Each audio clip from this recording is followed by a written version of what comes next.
পদ্মলয়া mansion আজ যেন নতুন বউ বরণের আনন্দ মাখিয়ে নিজেকে সাজিয়েছে।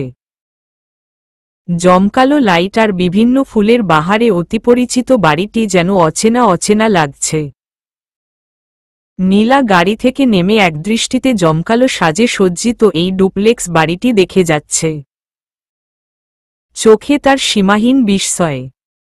সে চমকিত দৃষ্টিতেই সাদিদের দিকে তাকাল। আর সাথে সাথেই চোখজোড়া প্রেমময়ী চোখের মিলন হল। কেননা প্রিয়তম যে মুগ্ধ দৃষ্টিতে এতক্ষণ তার প্রিয়তমাকেই দেখে যাচ্ছিল। এসব কি? আমার প্রিন্সেস আর তার মাকে ওয়েলকাম করার ছোট একটা প্রচেষ্টা। এটা আপনার কাছে ছোট মনে হচ্ছে? সাদিদ আরেকটু তার দিকে এগিয়ে আসল।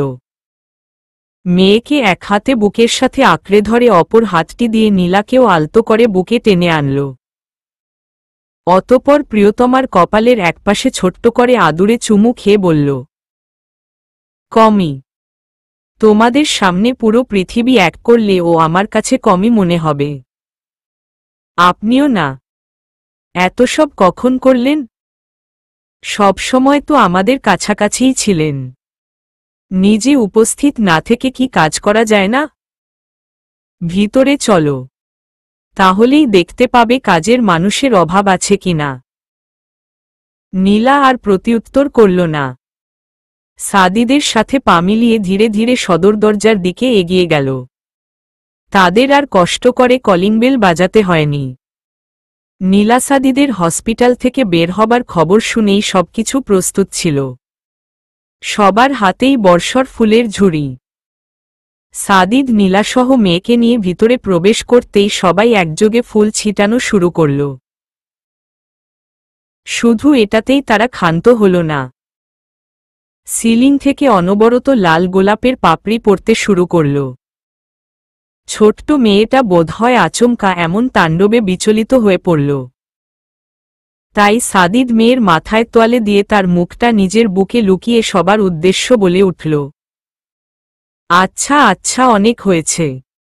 আমার মেয়ে ভয় পাচ্ছে এসবে। এবার থামাও। কথায় বোধহয় কাজ হল। আসলে পিচ্চি মানেই সব দোষ মাফ। এমনকি তার জন্য সবকিছুই মাফ। শায়লা রহমান এগিয়ে এসে নীলাকে কাছে টানলেন। কপালে স্নেহের চুমু খেয়ে বললেন, এই একটা সপ্তাহ বাড়িটাকে বাড়ি মনে হয়নি রে। তোদের ছাড়া একটা মুহূর্ত শান্তি লাগে না। এবার তোরা এসে গিয়েছিস, আমার আর কিচ্ছু চাই না। হ্যাঁ খালা মনি, আমি বউকে এতগুলা মিস করেছি। সাদ আবার? মায়ের মৃদু ধমকে সাদের মুখখানা কিছুটা চুপসে গেল। বিগত কয়েকদিনে মায়ের থেকে যেই পরিমাণ ধমক খেয়েছে তার জন্মের পর থেকে এখন পর্যন্ত বোধহয় এতটা খায়নি। আর প্রতিবারের ধমকের কারণ কেবলমাত্র একটি ব্যক্তিকে কেন্দ্র করেই, অর্থাৎ সাদের বউ মানে সাদিদের পিচ্চি মেয়েটা। সাদমান মায়ের কথায় মুখ লটকিয়ে নিলেও বাবুর পিছু ছাড়ল না। সাদিদের আশপাশে ঘুরতে লাগল। কি হয়েছে বাবা? বউকে একটু দাও।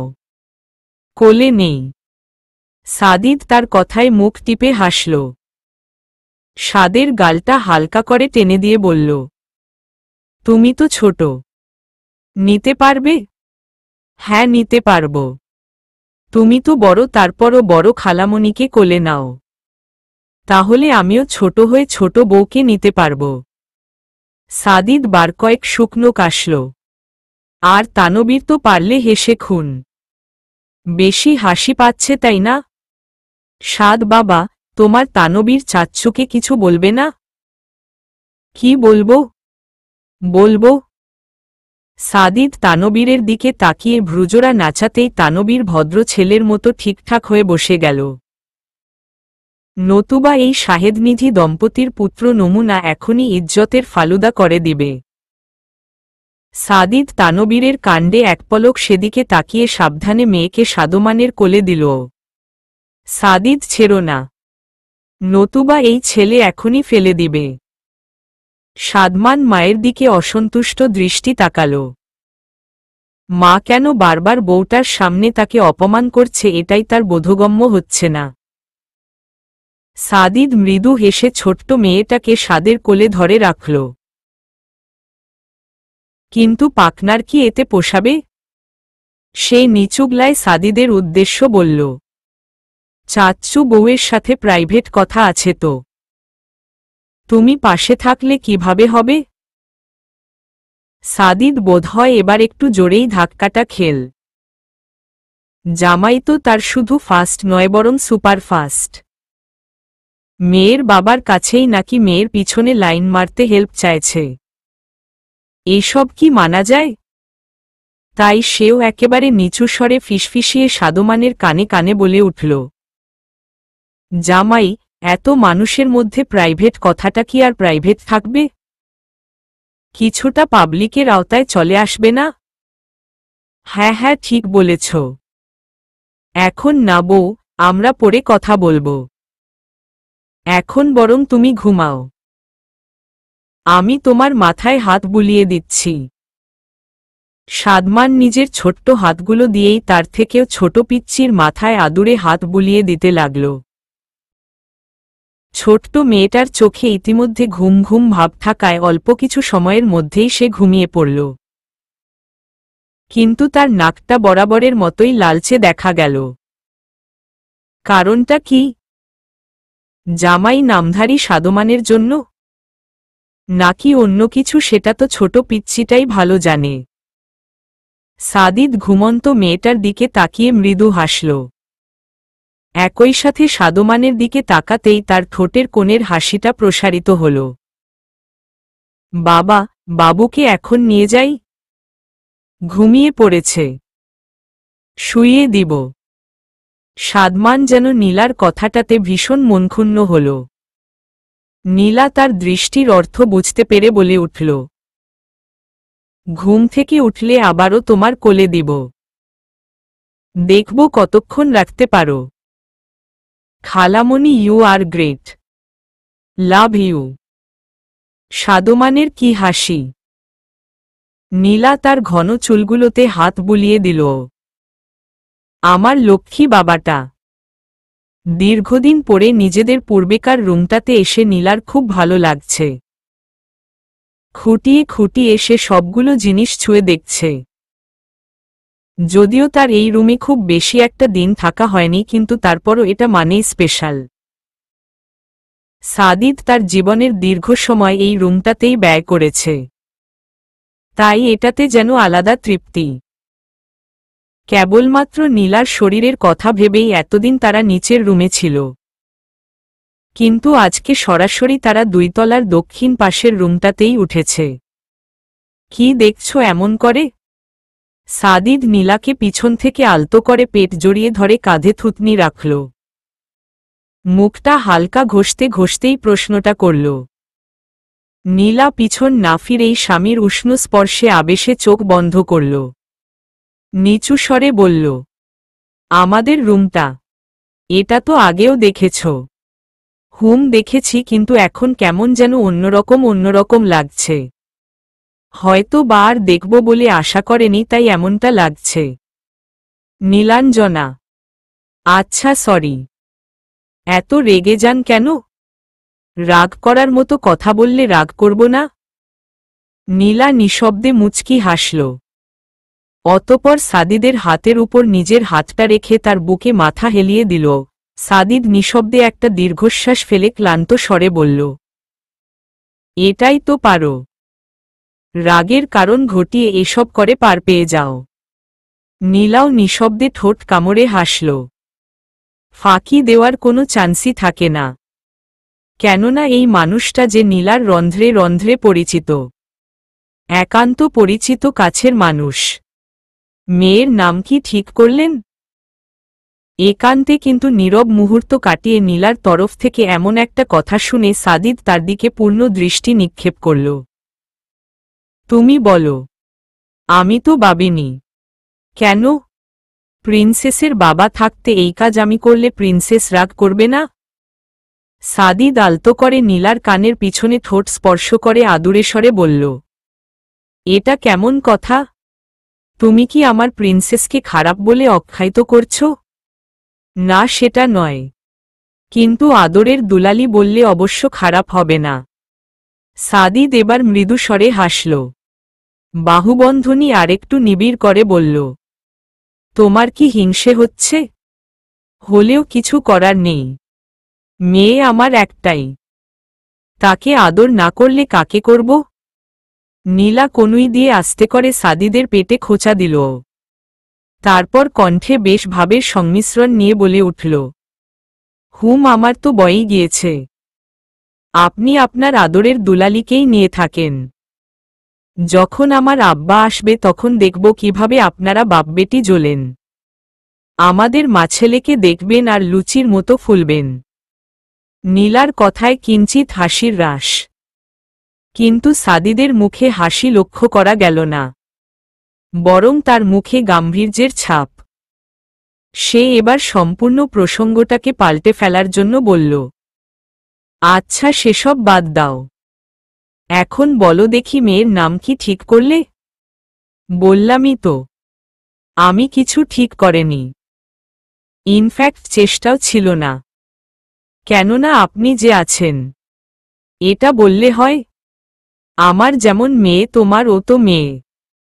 আচ্ছা সমস্যা নেই, মেয়েটা আপনি রেখে দেন, ছেলের সময় না হয় আমি চিন্তা করে দেখব। নীলা স্বাভাবিক অর্থে কথাটা বললেও সাদিদের চোখমুখ মুহূর্তেই লালচে বর্ণে পরিণত হল।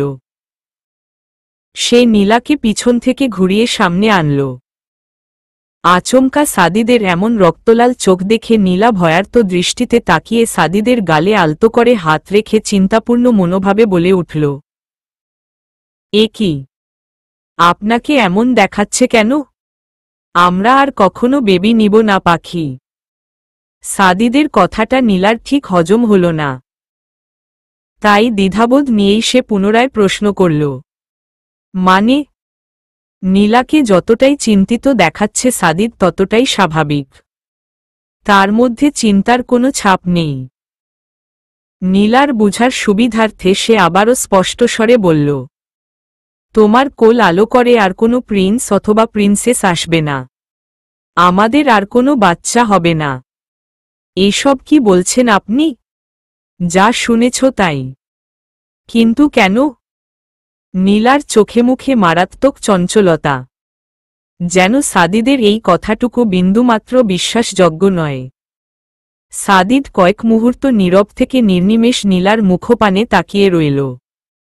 অতপর বিছানার মাঝখানে শুয়ে থাকা ঘুমন্ত রাজকন্যাটার দিকে এক পলক তাকিয়ে নীলাকে কাছে টানল। নরম আদুরে প্রিয়তমার কপালে ভালোবাসাময় আলতো চুমু দিয়ে তাকে নিজের বুকে টেনে আনল। ছোট্ট মাথাটা বক্ষপিঞ্জরের সাথে চেপে ধরে ভরাট গলায় বলল, আমাদের কাছে একটা ফুটফুটে রাজকন্যা আছে তো আর কিসের দরকার? অনেক কাপল তো একেবারেই নিঃসন্তান থাকে, কিন্তু করুণাময় আমাদের নিঃসন্তান রাখেননি, আমাদের ঘর আলো করে প্রিন্সেস এসেছে, তাই আমরা আর বেবি না নিলাম। তাতে কি খুব ক্ষতি? এসব আপনি আমার কথা ভেবে বলছেন, তাই না? নীলার ঝাপসা চোখজোড়া সাদিদ সযত্নে মুছে দিল। প্রিয়তমার কানের পিছনে হাত গলিয়ে দিয়ে কপালে কপাল ঠেকাল। অতপর আদরমাখা নম্র কণ্ঠে বলে উঠল, না লক্ষ্মীটি, তোমার জন্য নয় বরং নিজের জন্য বলছি। আমাকে স্বার্থপর ভাবতে পারো, আমি এই অপবাদ সাদরে গ্রহণ করতে রাজি, কিন্তু একবার সমস্যা হলেই যে বার। চুপ, আর কিছু শুনতে চাই না, যা বলেছি তাই। মৃদু ধমকে নীলা চুপ করে গেল, বিপরীতে আরেকটি কথা বলল না। সাদিদ প্রাণপাখির লটকানো মুখশ্রী দেখে ছোট্ট একটা শ্বাস ফেলল, কিন্তু সে নিরুপায়। আরেকটার তাকে ওই অবস্থায় সাদিদ দেখতে পারবে না। সে আর তার সৃষ্টিকর্তা জানে ওই প্রহরগুলো সাদিদ কিভাবে পার করেছে। এই নিদারুণ যন্ত্রণা সহ্য করার নয়, তাই তো তার এই কঠিন সিদ্ধান্ত। অবশ্য এই সিদ্ধান্তটা নিতে সাদিদ বুকে পাথর বেঁধেছে, কিন্তু তবুও সে অনড়। যত কষ্টই হোক না কেন সে প্রিয়তমা স্ত্রীকে আর ওই অবস্থায় দ্বিতীয়বার দেখতে পারবে না। সৃষ্টিকর্তা যে শেষ পর্যন্ত তার কলিজা এবং কলিজার টুকরোটাকে সুস্থভাবে সাদিদের কাছে ফিরিয়ে দিয়েছে এটাতেই সে তৃপ্ত। আর কিছুর প্রয়োজন নেই তার। সাদিদ হালকা কেশে গলা পরিষ্কার করল। অতঃপর নীলাকে ছেড়ে দিয়ে হালকা তাড়া দিয়ে বলল, ফ্রেশ হবে না? অল্প সময়ের মধ্যেই হুজুর সহ সবাই চলে আসবে, তাড়াতাড়ি করো। হুহ। ছোট্ট একটা হ্যাবোধক শব্দ উচ্চারণ করে নীলা পাশ ফিরে চলে যেতে চাইল, কিন্তু সাদিদ পিছন থেকে নীলার কবজি টেনে ধরল। মুখটা এমন মলিন করে রাখার মানে কি? কই, আমি কি চোখে কম দেখি? নীলা আর কথার পিছে কথা বলল না। ধরা পড়ে গিয়েছে যে। শুধু মাথা নিচু করে বলল, আপনি একজন পারফেক্ট হাজবেন্ড হলেও আমি পারফেক্ট ওয়াইফ নই। এই জীবনে কষ্ট ব্যতীত আর কিছুই আপনাকে দিতে পারলাম না। সাদিদ এক পলক তীব্র অনুতপ্ততায় দগ্ধ নীলার থমথমে মুখশ্রীতে নজর দিল। নীলার এহেন কথায় তার রাগে মাথা ফেটে যাবার অবস্থা, কিন্তু এই অবস্থায় সে কোনোভাবেই নীলার সাথে রাগ দেখিয়ে কথা বলতে ইচ্ছুক নয়। তাই কোমরে হাত ধরে মাথা নুয়ে বড় বড় কয়েকটা শ্বাস টেনে নিজের মধ্যেকার অগ্নি লাভাটাকে দমন করার চেষ্টা করল। অতঃপর এক হেঁচকা টানে নীলাকে বুকে এনে ফেলল। 7 দিন কেটে গেলেও আচমকা এমন টান পড়াতে সেলাইয়ে ব্যথা অনুভব করল।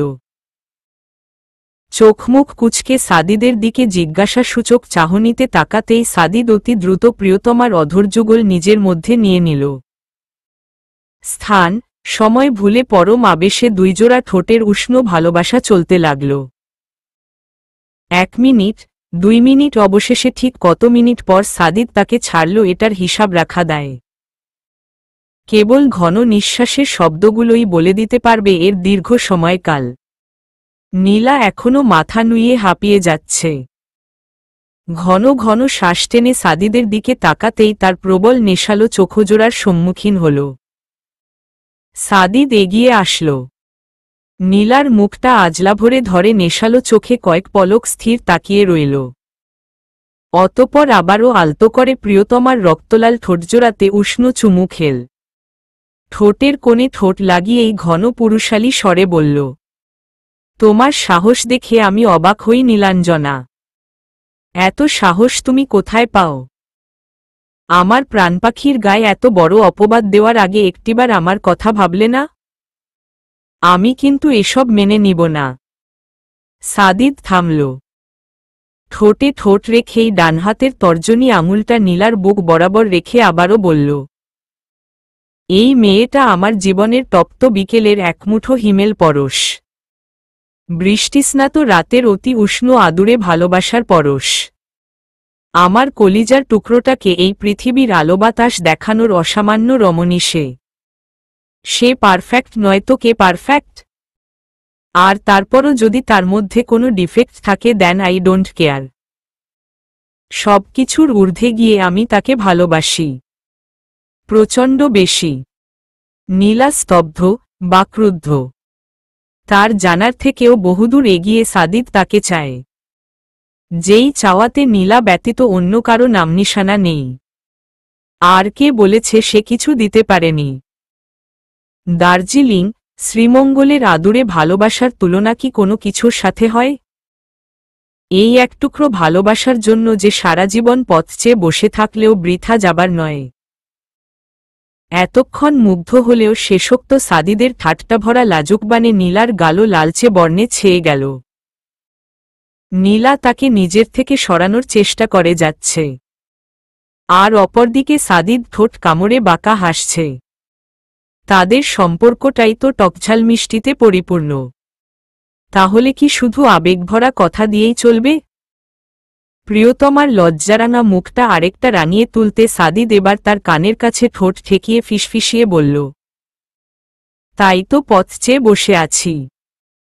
আবারও সেই উন্মাদনা, সেই অক্লান্ত প্রেমময়ী উষ্ণতায় হারিয়ে যেতে চাই, দূর থেকে বহুদূর। সাদিদ একটু থামল।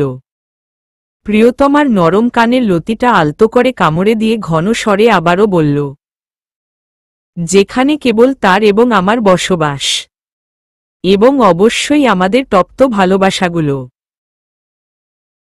ঈষৎ কি ঠোঁটকাটা এই ছেলে!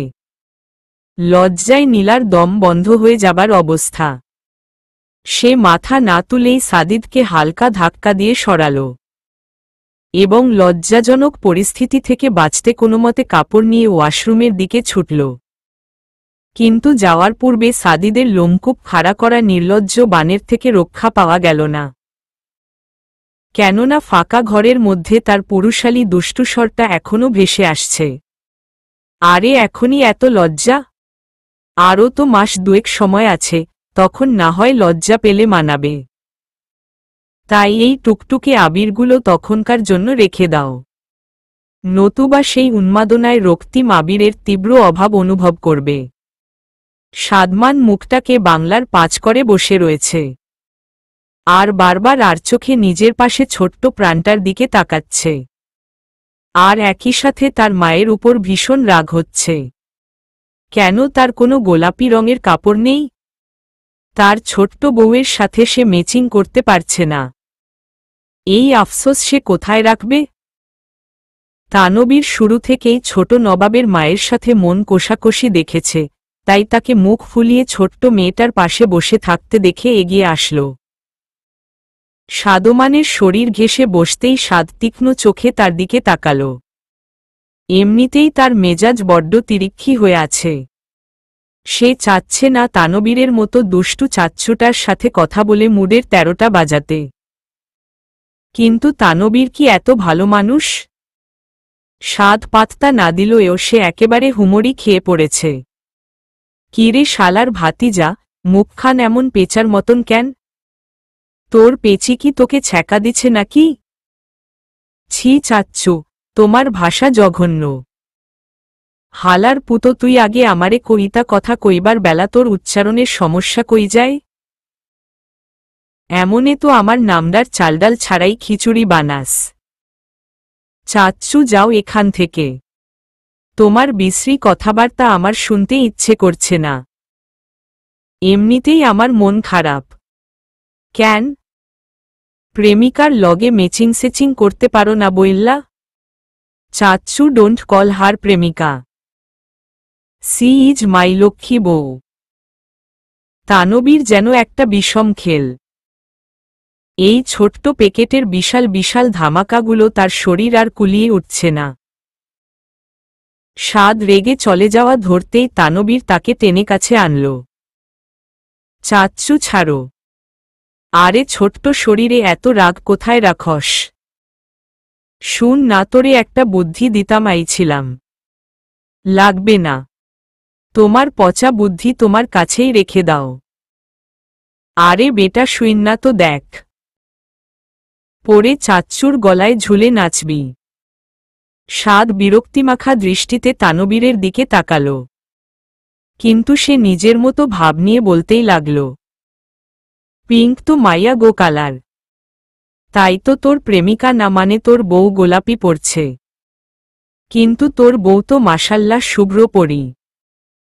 কালার কি কাপড়ের সাথেই ম্যাচিং করা লাগব? তুই বরং তোর বউয়ের শরীরের সাথে ম্যাচিং করে দলা কিছু পরে নে, নাকি তোর বিজনেসম্যান বাপ সাদা ও কিছু কিনে নাই? সাদ পারে না সত্যিই তানবীরের গলায় ঝুলে পড়বে। খুশিতে আত্মহারা হয়ে সে তানবীরের কথার কোনো প্রত্যুত্তর না জানিয়েই রুমের দিকে দৌড় লাগাল। আর এক মুহূর্ত সময় নষ্ট করা যাবে না। অতি দ্রুত বউয়ের সাথে ম্যাচিং করে শুভ্র বর্ণের কাপড় গায়ে দেওয়া আবশ্যক। ছোট্ট রাজকন্যাটার নামকরণ এবং আকিকার উপলক্ষে বাড়িতে বেশ কয়েকজন হুজুর এবং মিসকিন খাওয়ানোর ব্যবস্থা করা হয়েছে। সেই সাথে ঢাকার কয়েকটা বড় বড় এতিমখানাতেও খাবারের ব্যবস্থা এবং এতিম বাচ্চাদের যাবতীয় দরকারি জিনিসপত্রের ব্যবস্থা সাদিদ নিজে করেছে।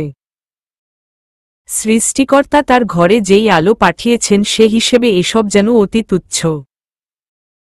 সারা জীবন করে গেলেও এই ঋণ শোধ করার মতো নয়। অতঃপর তাদের সকলের খাওয়া দাওয়ার পর একান্ত কাছের মানুষগুলোও খাওয়ার পর্ব শেষ করল। বরাবরের মতনই এইটুকু সময় পিচ্চিকে 24 ঘণ্টা রক্ষাকারী দায়িত্বশীল ব্যক্তি হিসেবে সাদমান তার পাশে উপস্থিত ছিল। এক মুহূর্ত যেন এই ছোট্ট মেয়েকে ছাড়া তার চলে না। নিধি হাজার বকলেও সেসব তার কানে ঢুকে না। তার এক কথা, তার বউ ছোট, সে দেখে না রাখলে কে দেখবে? আজকাল নাকি শহরে বখাটে ছেলেপেলে বেড়ে গিয়েছে। সে টিভিতে দেখেছে এসব, তাই নজরদারি আরও জোরদার।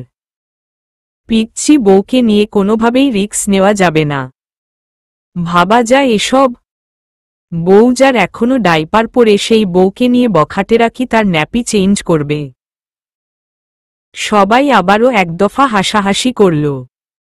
কিন্তু সাদমান ভাবলেশহীন। এসব তার গায়ে মাখালে চলবে না। ছোট্ট বউ তার ভীষণ গুরুদায়িত্ব। সাদি, এবার তো নামকরণটা করা দরকার। সবও তো শেষ হল। হুম বাবা, আমিও সেটাই ভাবছি। তা জিজু কি নাম ঠিক করলেন শুনি? আমার তো আর তরস হইছে না। তোর কোনটাতেই ধৈর্য আছে?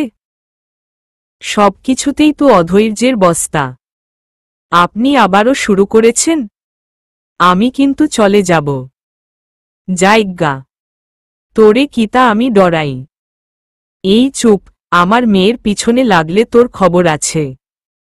মেয়ে পাইয়া ছেলে ভুইল্লা গেলা। তুমি তো ভীষণ আপডেট মার্কা মাদার। শায়লা রহমান আবারও দুষ্টুটার কান মলা দিল। পাজি ছেলে একটা। এবার বলতো সাদি, কি নাম ঠিক করলি? আমার ছোট্ট দাদুমণিটার জন্য বাবা কি নাম ঠিক করেছে সেটা আমরাও জানতে চাই। সাদিদ এক পলক নীলার দিকে তাকাল। সে মেয়েকে কোলে নিয়ে সাদিদের মুখপানে তাকিয়ে মৃদু হাসছে।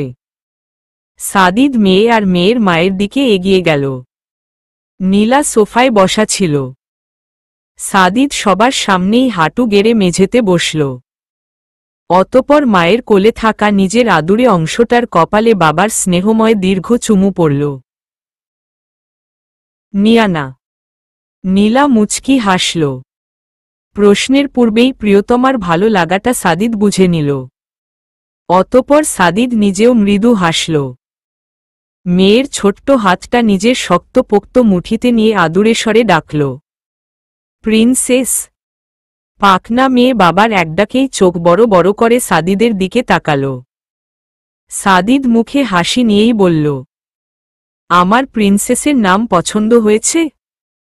মেয়ের ঠোঁটের কোণে মনভোলানো হাসি। অতি খুশিতে সাদিদের চোখটা নিমিষেই ঝাপসা হয়ে গেল। নীলার কোল থেকে সাবধানে মেয়েকে নিজের বুকে নিয়ে ছোট্ট মুখটাতে অগণিত স্নেহের উষ্ণ পরশ দিল। মেয়ে নিজেও বাবার মুখটা ছোট্ট হাতে ধরার চেষ্টা করছে। বাবা মেয়ের এমন হৃদয়স্পর্শী দৃশ্য দেখে উপস্থিত সবার চোখজোড়াও ম্লান হল। অতপর সম্মানিত হুজুরগণেরা ছোট্ট মেয়েটার জন্য দোয়া করলেন। উপস্থিত সবাইও সেই দোয়ায় মন থেকে সামিল হল। তাহলে রাজকন্যার পুরো নাম কি হল? নীলা শান্তর কথায় সাদিদের দিকে তাকাল। সাদিদ একদৃষ্টিতে নীলার দিকেই তাকিয়ে রয়েছে। সাদিদের স্থির দৃষ্টি এটাই বলে দিচ্ছে এবার তোমার পালা। নীলাও পিছু হাঁটল না। বাবার কোলে থাকা রাজকন্যাটাকে মায়ের তরফ থেকে কোমল আদর দিয়ে বলে উঠল, নিয়ানা বিনতে সাদিদ। সূর্যোদয় মানেই মানবজীবনকে স্নিগ্ধতায়, পরিপূর্ণতায় ছুঁয়ে দেওয়ার জন্য প্রকৃতির এক নিয়মবদ্ধ পরিকল্পনা। রোজ একই স্বাদে মানব সভ্যতার মুখের রুচিতে বিতৃষ্ণা নামক অরুচি প্রকাশ পেলেও প্রকৃতির এই ডেইলি রুটিনের নিয়মবদ্ধতায় আমাদের কখনোই হাসফাস লাগে না। সাদিদের জন্য তো আজকের নতুন সকালটা আরও তৃপ্তিময়, আরও প্রশান্তি ছুঁয়ে যাওয়া হিমেল বায়ু।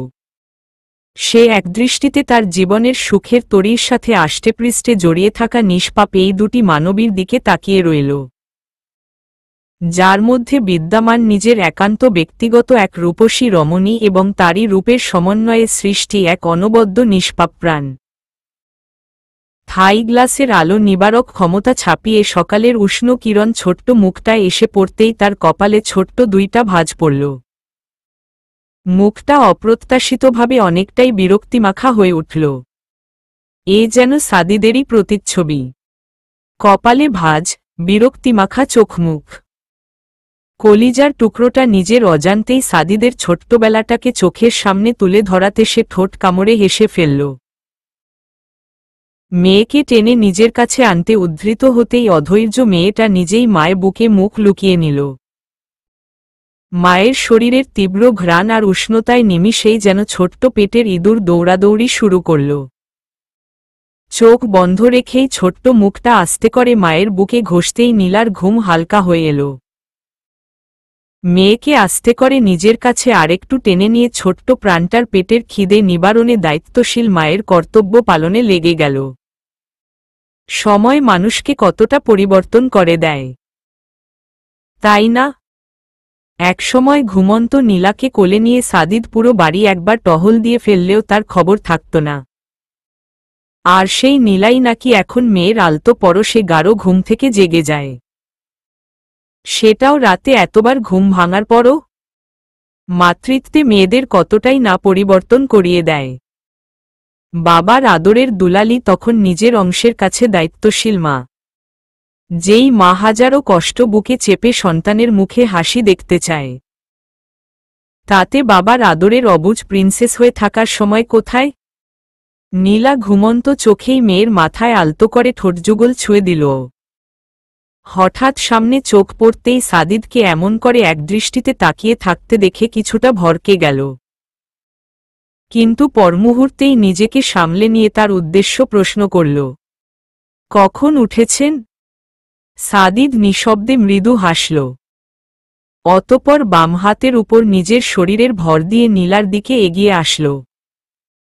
মুখটা নামিয়ে আলতো করে প্রিয়তমার কপালের মাঝখানে দীর্ঘ সময় নিয়ে ভালোবাসার একটা দীর্ঘ চুম্বন দিল। ডান হাতে তুলতুলে গরম গালটাতে হাত বুলিয়ে নম্রস্বরে বলল, যখন আমার রাজ্যের রানী আর রাজকন্যা নিজেদের আদুরে ভালোবাসা বিলিয়ে দিতে ব্যস্ত ছিল। নীলা মাথা নুইয়ে লাজুক হাসল। অতঃপর সাদিদের চোখের দিকে মোহাচ্ছন্নের মতো তাকিয়ে থেকেই মেয়ের মাথায় আলতো করে হাত বুলিয়ে দিতে লাগল। সাদিদ তার চোখে চোখ রেখেই কয়েকটা মুহূর্ত নীরবতায় অতিবাহিত করল। অতঃপর মৃদু হেসে ঠোঁট কামড়ে ধরল। দুষ্টু স্বরে নীলার কানের কাছে মুখ নিয়ে ফের বলল, আদর আদর পায়। নীলার যে কি হল, মুহূর্তেই গালগুলো রক্ত জবার ন্যায় টুকটুকে লালচে হল। আলতো করে ধাক্কা দিয়ে সাদিদকে সরিয়ে নিচু স্বরে বিড়বিড় করল, অসভ্য একটা। নীলার মুখে এতবার এই শব্দটা শুনেছে যে সাদিদের এটা মুখস্থ প্রায়। তাই তো নিঃশব্দের তার ঠোঁট নাড়ানো দেখেই সে বুঝে ফেলল, এত ভদ্রভাবে থেকেও এমন অপবাদ। আপনি ভদ্র? নতুবা কি? বলো, আমি কি অভদ্রের কাজ করেছি? লাস্ট কবে ইন্টিমেট হয়েছি মনে আছে তোমার? সেই শ্রীমঙ্গলের রাতের পর তো ভালোভাবে কাছেই আসা হলো না। শুধু মাঝে মধ্যে যে কয়েকটা শুকনো চুমুটুমু, যেগুলো তো আজকালের নিব্বানিব্বিরা অহরহ খায়। আর কি করেছি আমি বলো? নীলার কান দিয়ে যেন গরম ধোঁয়া বের হচ্ছে। লজ্জায় তার পায়ের পাতা পর্যন্ত কাঁপছে। আর সেখানে এই নির্লজ্জ ছেলে বলে কিনা সে কি করেছে? তাকে কেন এই অসভ্যের ট্যাগ দেওয়া হলো? এটাও কি মানা যায়? অসভ্যের ক্লাসের হেডমাস্টার এসে যদি জিজ্ঞেস করে তাকে কিসের যোগ্যতায় এই উচ্চতর পদবি দেওয়া হলো, এটার কি কোনো উত্তর আছে? নীলাকে এমন ফ্যালফ্যাল করে তাকিয়ে থাকতে দেখে সাদিদ আবারও বলে উঠল, বলো, কি করেছি আমি? দোহাই লাগি চুপ যান। আপনি ফেরেশতা, নিষ্পাপ আপনি। হয়েছে, এবার শান্তি? মন থেকে বলছো? আমার একটাই মন। না, তারপরও বলা তো যায় না। নীলা চোখ বাঁকিয়ে তাকাতেই সাদিদ এতক্ষণের হাসি আর ধরে রাখতে পারল না। শব্দ করেই হেসে ফেলল। যার ধরুন মেয়ে মায়ের বুক থেকে মুখ তুলে শব্দের উৎসের দিকে তাকাল। বাবার মুখটা দেখতেই তার ছোট্ট মুখে মৃদু মিষ্টি হাসির রেখা প্রকাশ পেল। সাদিদ আদরের টুকরোটার একদম কাছে গেল, মাথা নিচু করে নরম কাপড় দিয়ে এঁটো মুখটা মুছিয়ে দিল। অতপর ছোট্ট কপালটাতে আদুরে চুমু খেল। মেয়েকে বুকের সাথে আগলে নিয়ে নীলার দিকে তাকাল। প্রশান্তির গরম নিঃশ্বাস ফেলে বলল, পাখি, আমি কিভাবে তোমার এই ঋণ শোধ করব? আপনিও না। এসব কেউ বলে? না বলুক, আমি বলবো। 1000 বার একই কথার পুনরাবৃত্তি করব। তবুও যদি ঋণের ভার একটু হালকা হয়। নীলা আর প্রত্যুত্তর করল না, কেবল আলতো হাতে সাদিদের কপালের চুলগুলো সরিয়ে দিল।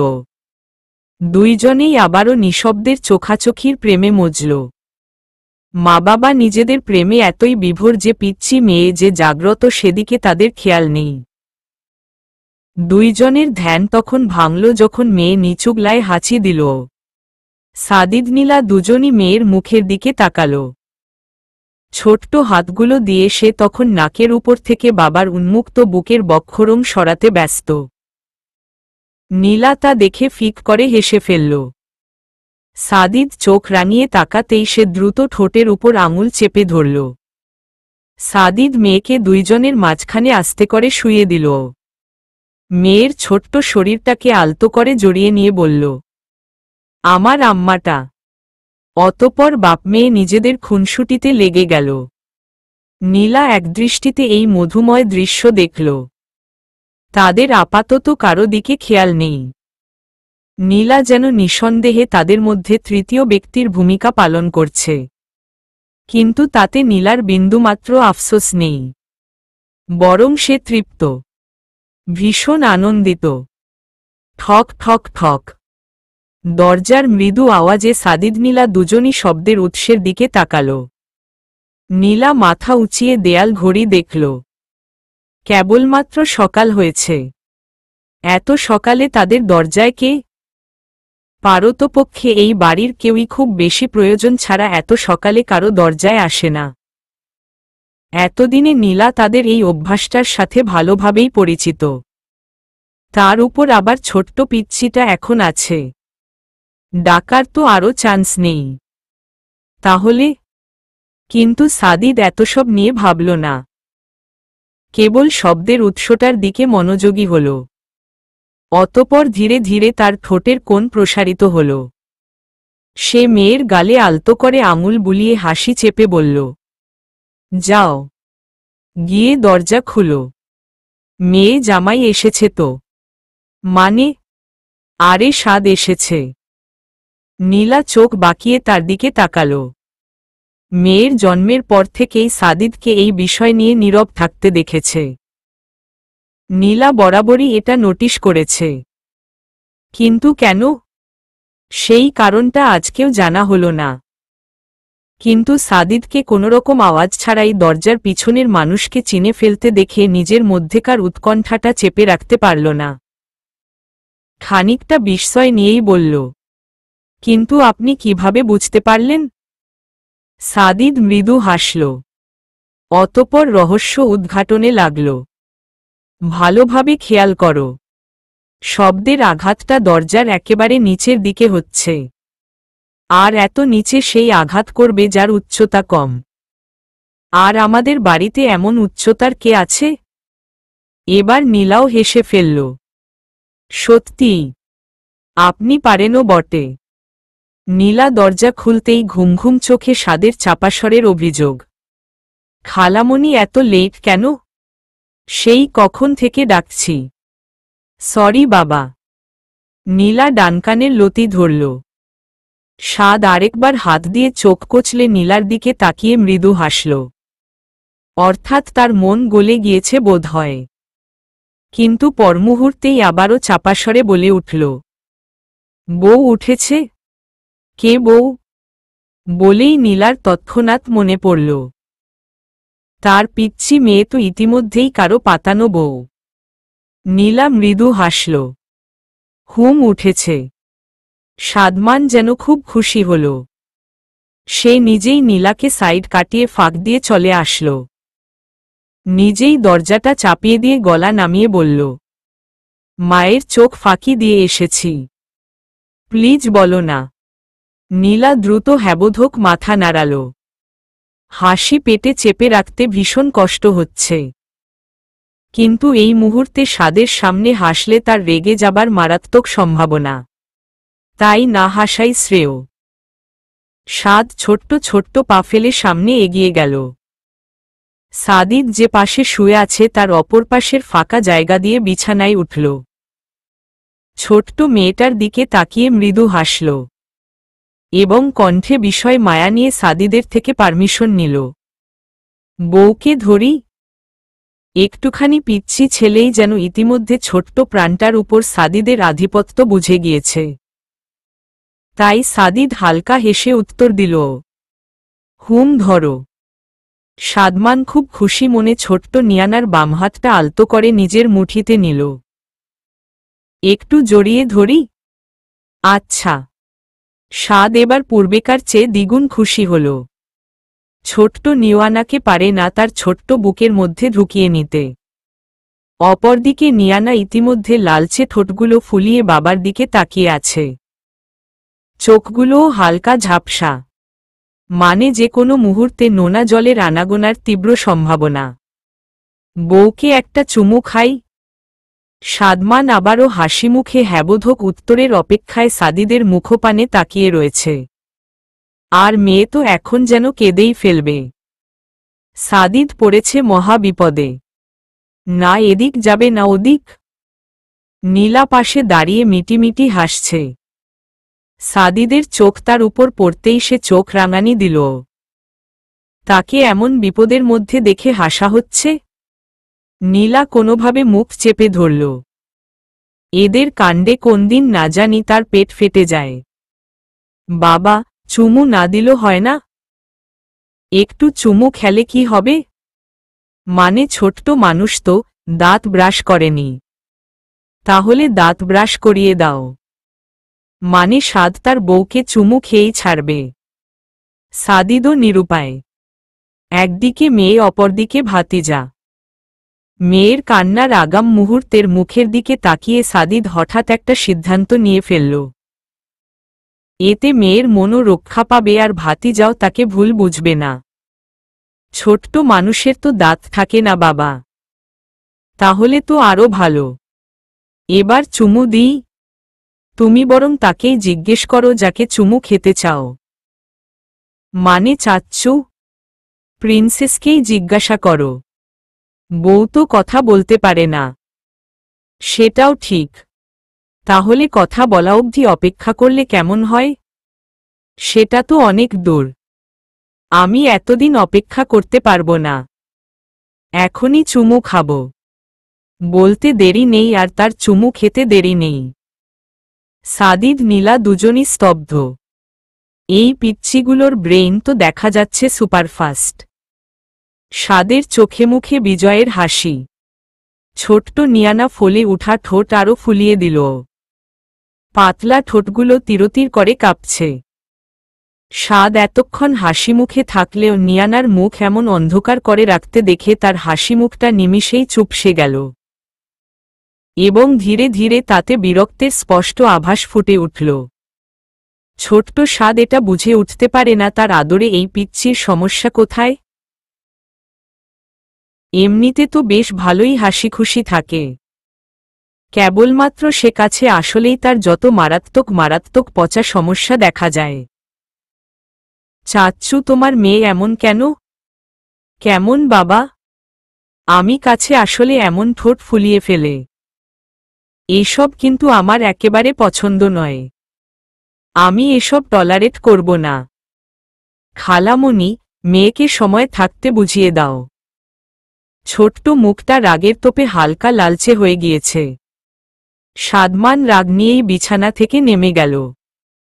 ছোট্ট পাগুলো দ্রুত চালিয়ে দরজার দিকে এগিয়ে গেল। অতপর রাগ নিয়েই একবার পিছনে ফিরে তাকাল। লালচে মুখে বিড়বিড় করল, পচা বউ একটা। একবার বিয়েটা হোক, তারপর এসবের শোধ তুলব বলেই সে হনহনিয়ে রুম থেকে বের হল।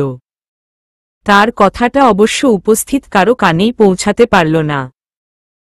সাদিদ নীলা কেবল তার গমপথের দিকে তাকিয়ে রইল।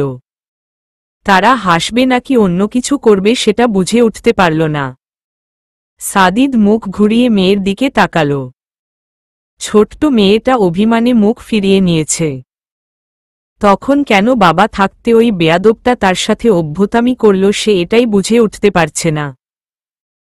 সে বাবার সাথে মিষ্টি অভিমান করেছে। যতক্ষণ অভিমানের সমতুল্য প্রাপ্তি ফিরে পাচ্ছে ততক্ষণ এই অভিমান বহাল থাকবে। সাদিদ মাথায় হাত দিয়ে বিছানায় বসে পড়ল। একটুখানি ছেলেমেয়েগুলোর রাগভিমান সাদিদের ঠিক হজম হচ্ছে না। মেয়ের বাবা, আপনার মেয়েকে কি বুঝাব? নীলা সাদিদের উন্মুক্ত কাঁধে হাত রেখে প্রশ্নটা করল। তার মুখে চাপা হাসি। সাদিদ একপলক নীলার দিকে তাকাল।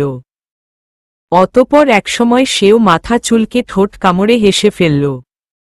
সকালের নাস্তায় সবাই একসাথে ডাইনিং টেবিলে বসেছে। সবাই বলতে সবাই। তাদের মধ্যে পিচ্চি নিয়ানা পর্যন্ত বাদ যায়নি। সাদিদ নীলাকে মেয়েসহ উপরে রুমেই থাকতে বলেছিল, কিন্তু নীলা নিজেই জোর খাটিয়ে নিচে নেমে এলো। রুমে থাকতে আর কত ভালো লাগে। বেশি অনিচ্ছা প্রকাশ করাতে সাদিদ আর জোর করেনি। মেয়েকে নিজের কোলে নিয়ে নীলাকে আস্তে আস্তে সিঁড়ি বেয়ে নামতে সাহায্য করেছে। এখন সেই পিচ্চি মেয়েটা দাদির কোলে আদর খাচ্ছে। শায়লা রহমান নিজেই নাতনিকে তার কোলে নিয়েছেন এবং নীলাকে সবার সাথে নাস্তা করতে বলেছেন। নীলা বারণ করতেই তাকে এক ধমক দিয়ে টেবিলে বসিয়েছে। সবাই নাস্তা করছে আর নিজেদের মধ্যে টুকটাক গল্প করছে, কিন্তু একমাত্র সাদমানি খাবার প্লেটের থেকে সামনে বেশি তাকাচ্ছে আর বারবারই বিড়বিড় করে কিসব বলে যাচ্ছে। নিধির আচমকা স্বাদের প্লেটে নজর পড়তেই সে বলল, কি হয়েছে বাবা? কিছুই যে খাচ্ছ না? নাস্তা মজা হয়নি? না মা, এমনি। এই তো খাচ্ছি। নিধি ছেলের ঘন চুলগুলোতে আলতো করে হাত বুলিয়ে দিল। সাদমান ব্রেডে ছোট্ট একটা কামড় দিয়ে আবারও পিচ্চি নিয়ানার দিকে তাকাল। সে অনবরত দাদির কোলে হাত নাড়িয়ে খেলে যাচ্ছে। মুখটাও হাসি খুশি। খুব খুশি না? বেয়াদব মেয়ে একটা। দাদুরা বলে স্বামী সোহাগী হও। এই মেয়েকে বলতে হবে স্বামী বেহাগী হও। বেয়াদব, প্রচণ্ড বেয়াদব মেয়ে। কি হলো দাদুভাই? আবারও কি চিন্তা করো? নাস্তা ঠান্ডা হয়ে যাচ্ছে তো। খাচ্ছি তো দাদুমণি। স্বাদ আবারও এক পলক পিচ্চি নিয়ানার দিকে অগ্নিচক্ষু নিক্ষেপ করে খাবারের প্লেটে হাত দিল।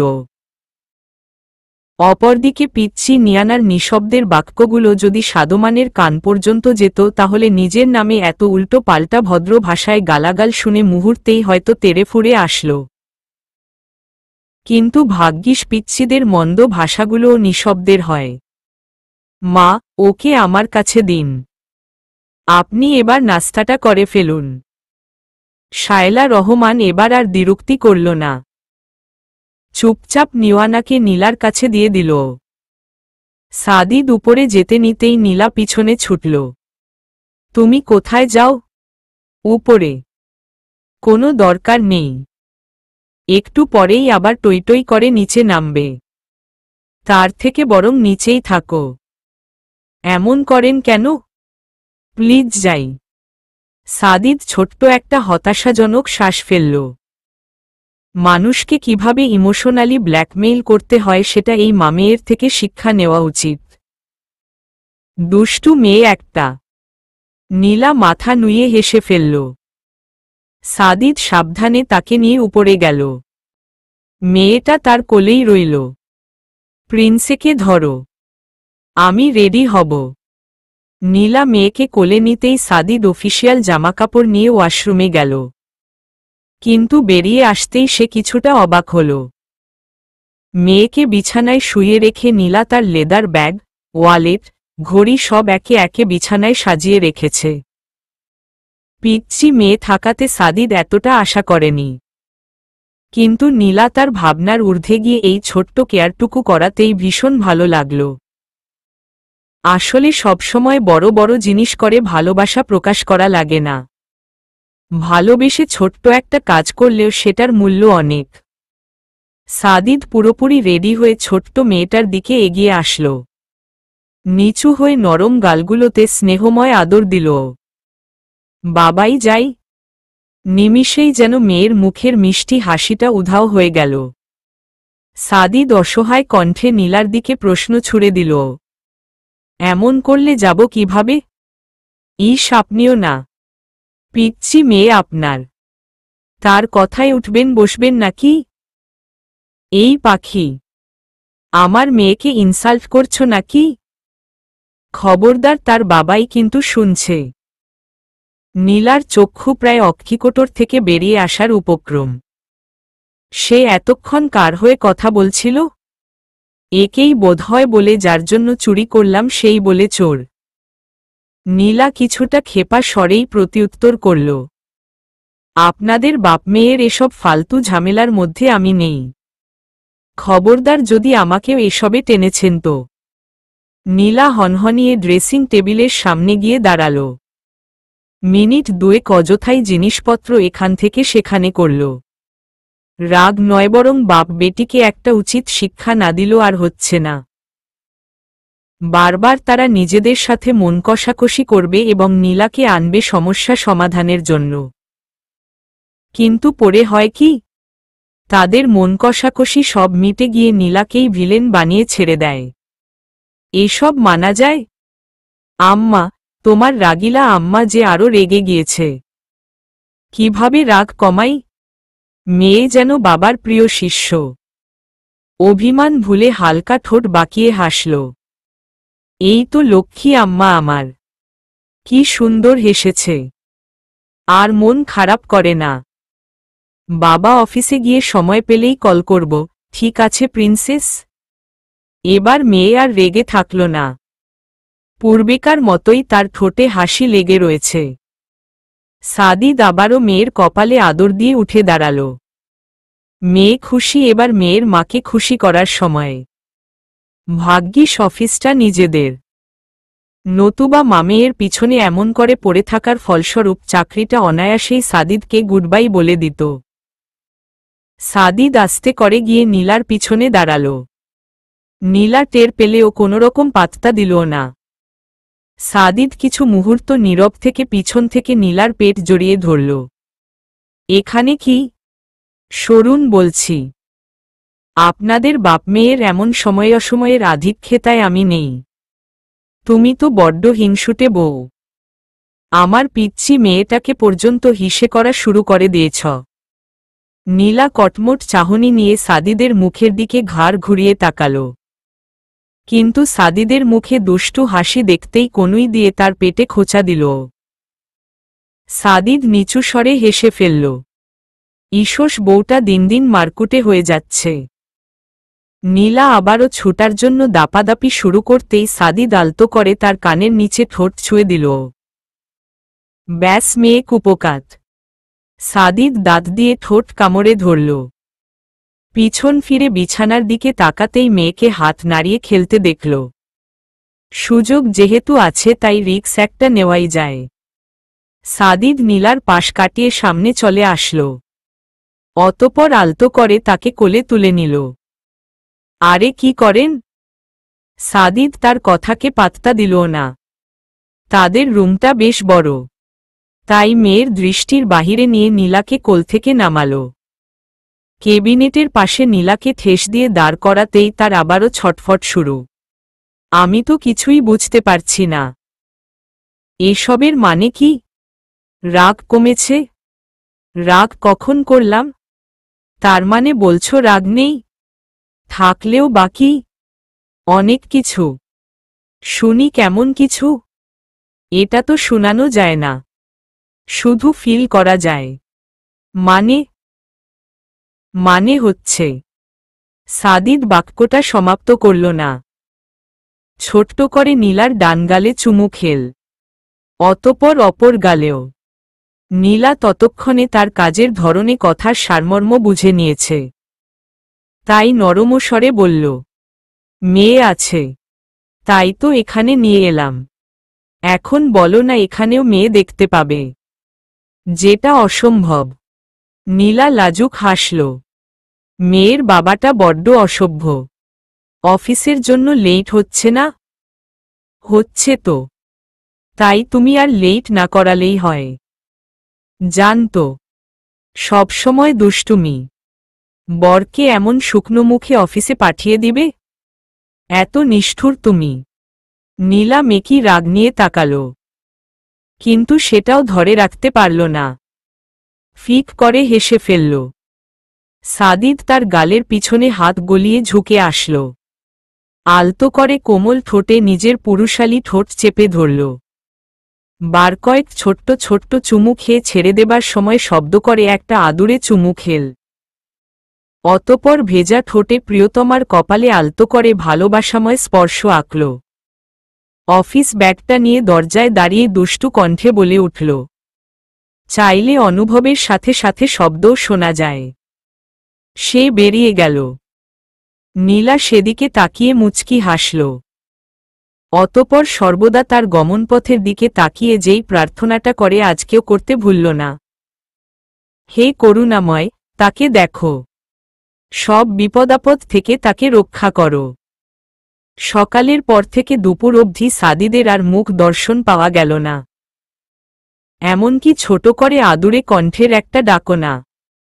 এতদিন নীলাসহ তাদের পিচ্ছি সোনা মণিটাকে ঘিরেই সাদিদের 24 ঘণ্টা কেটেছে। ইম্পর্ট্যান্ট কাজ থাকলেও নীলা আর বেবির জন্য স্কিপ করে গিয়েছে, যার ধরুন তার এখন শান্তিপূর্ণভাবে শ্বাস ফেলার অবকাশ নেই। তাই শূন্যতা বুকে ঝাপটে নিয়েই নীলা নিজের কাজগুলো সামলাতে ব্যস্ত থাকল। অবশ্য কাজ বললে ভুল হবে, শুধু হাতগুলো আর পাগুলো একটু আধটু নাড়ানো। নতুবা বেশি নাড়াতে গেলে সাদিদ তার পাগুলোই কেটে রেখে দিবে। আপাতত সেলাই শুকনো পর্যন্ত তার সকল প্রকার আজাইরা কাজকর্ম সাদিদ নিষিদ্ধ ঘোষণা করেছে। তারই সাথে নিধি, শায়লা রহমানও একযোগ হয়ে সমর্থন জানিয়েছে। তাই সেখানে নীলার হাজার বিরক্তি এসে জমা হলেও কিছু করার নেই। নীলা মেয়ের ছোট্ট ছোট্ট কাপড়গুলো গুছিয়ে তার জন্য কেনা ছোট বেবি ওয়ার্ড্রবে রাখল। দায়িত্বশীল বাবা ইতিমধ্যে নিজের আদরের টুকরোর জন্য সর্বরকম সুবিধার বন্দোবস্ত করে নিয়েছে। নীলা মৃদু হেসে মেয়ের কাছে এগিয়ে গেল। ছোট্ট হাতগুলো নাড়িয়ে সে তখন এদিক ওদিক তাকাচ্ছে। নীলা হয়তো মেয়ের মনের ভাবখানা মুহূর্তেই ধরে ফেলতে পারল, তাই ঘাড় উঁচিয়ে দেয়াল ঘড়িটাতে নজর দিল। দুপুর 1:30 বাজতে চলেছে। এখন পর্যন্ত সাদিদের সাথে একটিবারের জন্য কথা হল না। কাজে ব্যস্ত আছে বিধায় নীলাও তাকে আর বিরক্ত করল না। ছোট মেয়েটা রুমে থাকতে থাকতে বিরক্ত হচ্ছে ভেবে নীলা তাকে কোলে নিয়ে বারান্দায় আসল। দুপুরের কড়া রৌদ্রের উত্তাপে সেখানেও টিকে থাকা গেল না। অন্যথায় রুম থেকে বেরিয়ে পাশের রুমে গেল। কেননা সাদিদের কড়া বারণ উপেক্ষা করে সে সিঁড়ি বেয়ে নিচে নামবার সাহস কুলিয়ে উঠতে পারেনি। সাদ তখন মা বাবার রুমে হন্তদন্ত হয়ে কি যেন খুঁজতে ব্যস্ত। নীলা মেয়েকে ভালোভাবে ধরে ভিড়ানো দরজাটা পুরোপুরি খুলে দিল। আকস্মিক আওয়াজে সাদ পিছনে ফিরে তাকাল। নীলাকে দেখে যতটাই না স্বাভাবিক ছিল তার কোলে পিচ্ছি নিওয়ানাকে দেখে ততটাই যেন অপ্রস্তুত হয়ে পড়ল। তড়িঘড়ি করেই বলল, খালামণি তুমি এখানে? এই তো তোমার বোনকে নিয়ে একটু হাঁটাহাঁটি করছিলাম। ছোট অপ্রস্তুত মুখটাতে সেই মুহূর্তে রাজ্যের বিরক্তি দেখা গেল। বিরক্তিকর মনটা আপন মনেই বিড়বিড় করল, আই হেট দিস ওয়ার্ড। কি বলো বাবা? শুনি না তো। তোমাদের না বারণ করলাম আমার সামনে বোন শব্দটা উচ্চারণ করবে না? আবার করলে আমি এই শব্দ যেখানে নেই সেখানেই চলে যাব। ফর্সা মুখটা যেন রাগবিরক্তির সংমিশ্রণে তেতে উঠেছে। নীলা খানিকটা থমকাল। অতপর ভরকানো স্বরেই বলে উঠল, রাগ করে না বাবা। খালামণি আর বলছি না, কিচ্ছুটি বলছি না।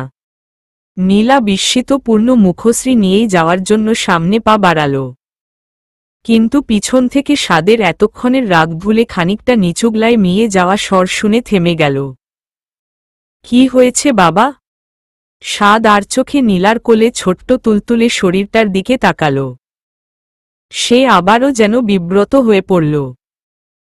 তার গালগুলো হঠাৎ এমন গরম লাগছে যেন। আর চোখে একবার এসির দিকেও তাকাল। 23 ডিগ্রি সেন্টিগ্রেড এসির টেম্পারেচারে রুমের বর্তমান অবস্থা বেশ হিমশীতল। তারপরও সাদের মনে হচ্ছে ছোট শরীর বেয়ে তার অঝরে ঘাম ঝরছে। নিজের শরীরের হঠাৎ এমন পরিবর্তনে সে আরও বিব্রতবোধ করতে লাগল। তোমার মেয়ের কান চেপে ধরো, একটা কথা বলবো। আজ বোধহয় অবাক হবার দিবস, নতুবা থমকে গিয়ে ভরকে যাবার প্রহর। নতুবা নীলা বারংবার এমন পরিস্থিতিতে পড়বে কেন? নীলা এক পলক নিজের বুকের সাথে লেপ্টে থাকা ছোট্ট নিয়ানার দিকে তাকাল। সে বরাবরের মতোই ছোট হাতগুলো নাড়িয়ে মায়ের পরিহিত কাপড় নিয়ে খেলতে ব্যস্ত। এই পিচ্চির কানে কেন ধরবে? সে এমন আজব প্রশ্নের উত্তর খুঁজে পেল না। অবশেষে কণ্ঠে আকাশসম বিস্ময় নিয়েই সে পাল্টা প্রশ্ন করল, কেন বাবা? আগে ধরো নতুবা বলছি না। বউয়ের শোনা বারণ। এসব ওর কান অবধি যাওয়া সম্পূর্ণ নিষেধ। ছোট্ট মামুষের এমন পাকা কথায় নীলা যারপরনাই অবাক হল, কিন্তু সেটা নিজের মধ্যে চেপে রেখে বিছানায় বসে ছোট্ট কানের উপর আলতো করে হাত রাখল। মেয়ে অসন্তুষ্ট নজরে তার দিকে তাকাল। অর্থাৎ বিষয়টা তার একদমই পছন্দ হয়নি। সেই বাদর ছেলের বাদরামি কথাবার্তা মা কেন শুনবে? নীলা মেয়ের দিকে তাকিয়ে জোরপূর্বক মেকি হাসল। মাঝে মাঝে সে নিজেই বুঝে না যুগ এত ফাস্ট কিভাবে চলছে। ধরেছ? হ্যাঁ বাবা ধরেছি, এবার অন্ততপক্ষে বলো। সাদমান তবুও উকিঝুঁকি দিয়ে শিওর হল। পিচ্চির কানে নীলার হাত দেখে যেন হাফ ছেড়ে বাঁচল। অতপর ধীরে স্বরে বলল, মাকে একটু ডেকে নিয়ে আসো। খবরদার সবার সামনে বলবে না। মা কারণ জানতে চাইলে বলবে খুবই প্রাইভেট। সাদমানের মুখ থেকে এই শব্দ বের হবে না।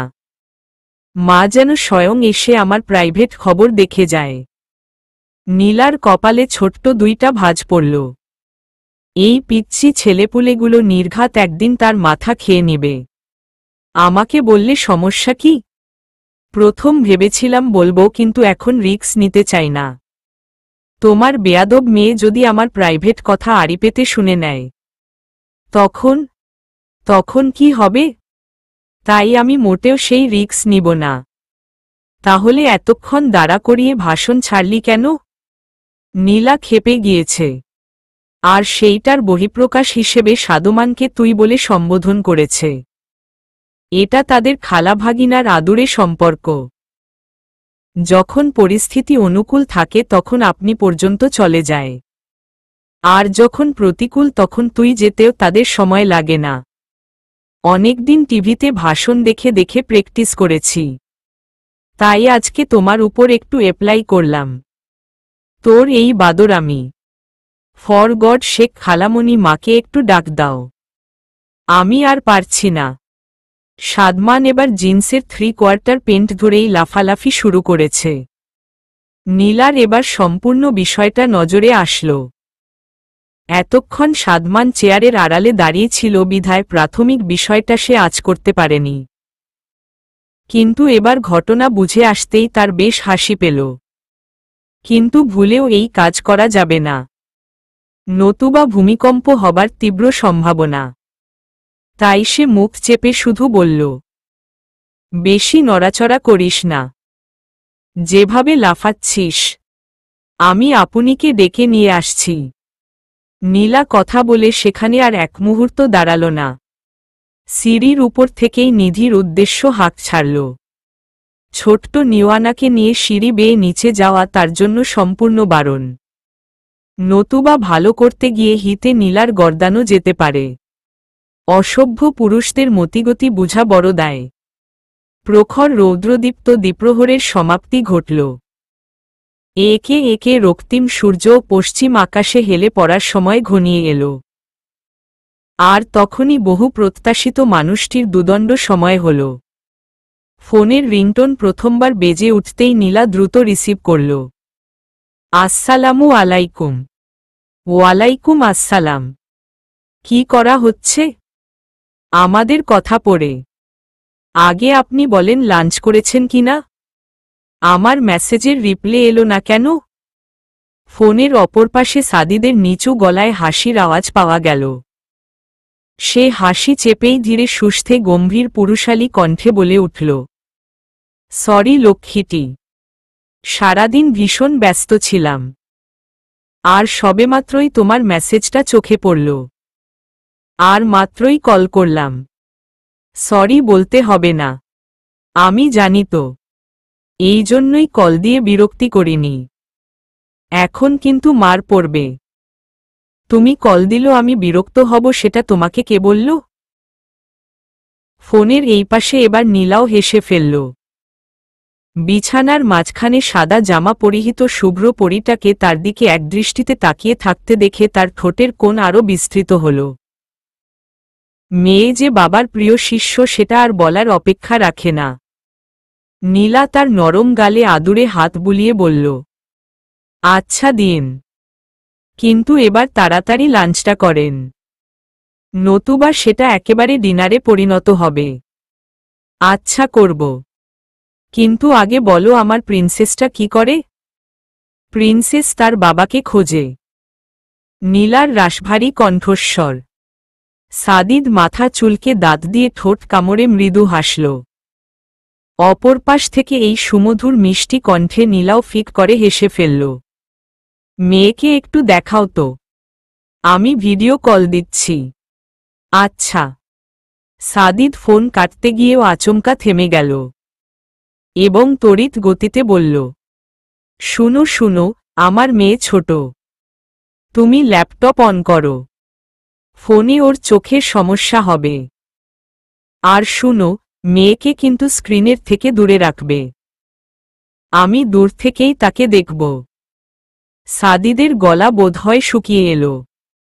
এক নিঃশ্বাসে সব কথা বলে সে দম নিল। নীলার মুখের চাপা হাসিটা এখনো বিদ্যমান। মানুষটা এত ভালো কেন? তাদেরকে এত বেশি ভালোবাসে কেন? নীলার তো নিজের ভাগ্যকেই বিশ্বাস হয় না। এতটা রাতপাল নিয়ে কে জন্মায়? ল্যাপটপের স্ক্রিনে মেয়ের আদুরে মুখটা দৃশ্যমান হতেই সাদিদের চোখজোড়া ম্লান হল। মেয়েটাও একদৃষ্টিতে তার দিকেই তাকিয়ে রয়েছে। চোখের দৃষ্টিতে বাবার অনুপস্থিতির কারণে অভিমানাভিযোগের বিশাল সম্মেলন। সাদিদ নিষ্পলক চোখে মেয়ের কোমল মুখশ্রীতে তাকিয়ে রইল বহুক্ষণ। অতপর ভীষণ আদুরে স্বরে ডাকল, প্রিন্সেস। ছোট্ট মেয়েটা কি বুঝল সে নিজেই জানে, কিন্তু তার পিচ্ছি মনের বিশাল অভিমানের পাহাড়টা ধীরে ধীরে ভঙ্গুরের পথে এগিয়ে গেল। পাতলা ঠোঁটের কোণে ঈষৎ মিষ্টিরাঙা ঢেউ খেলে উঠল।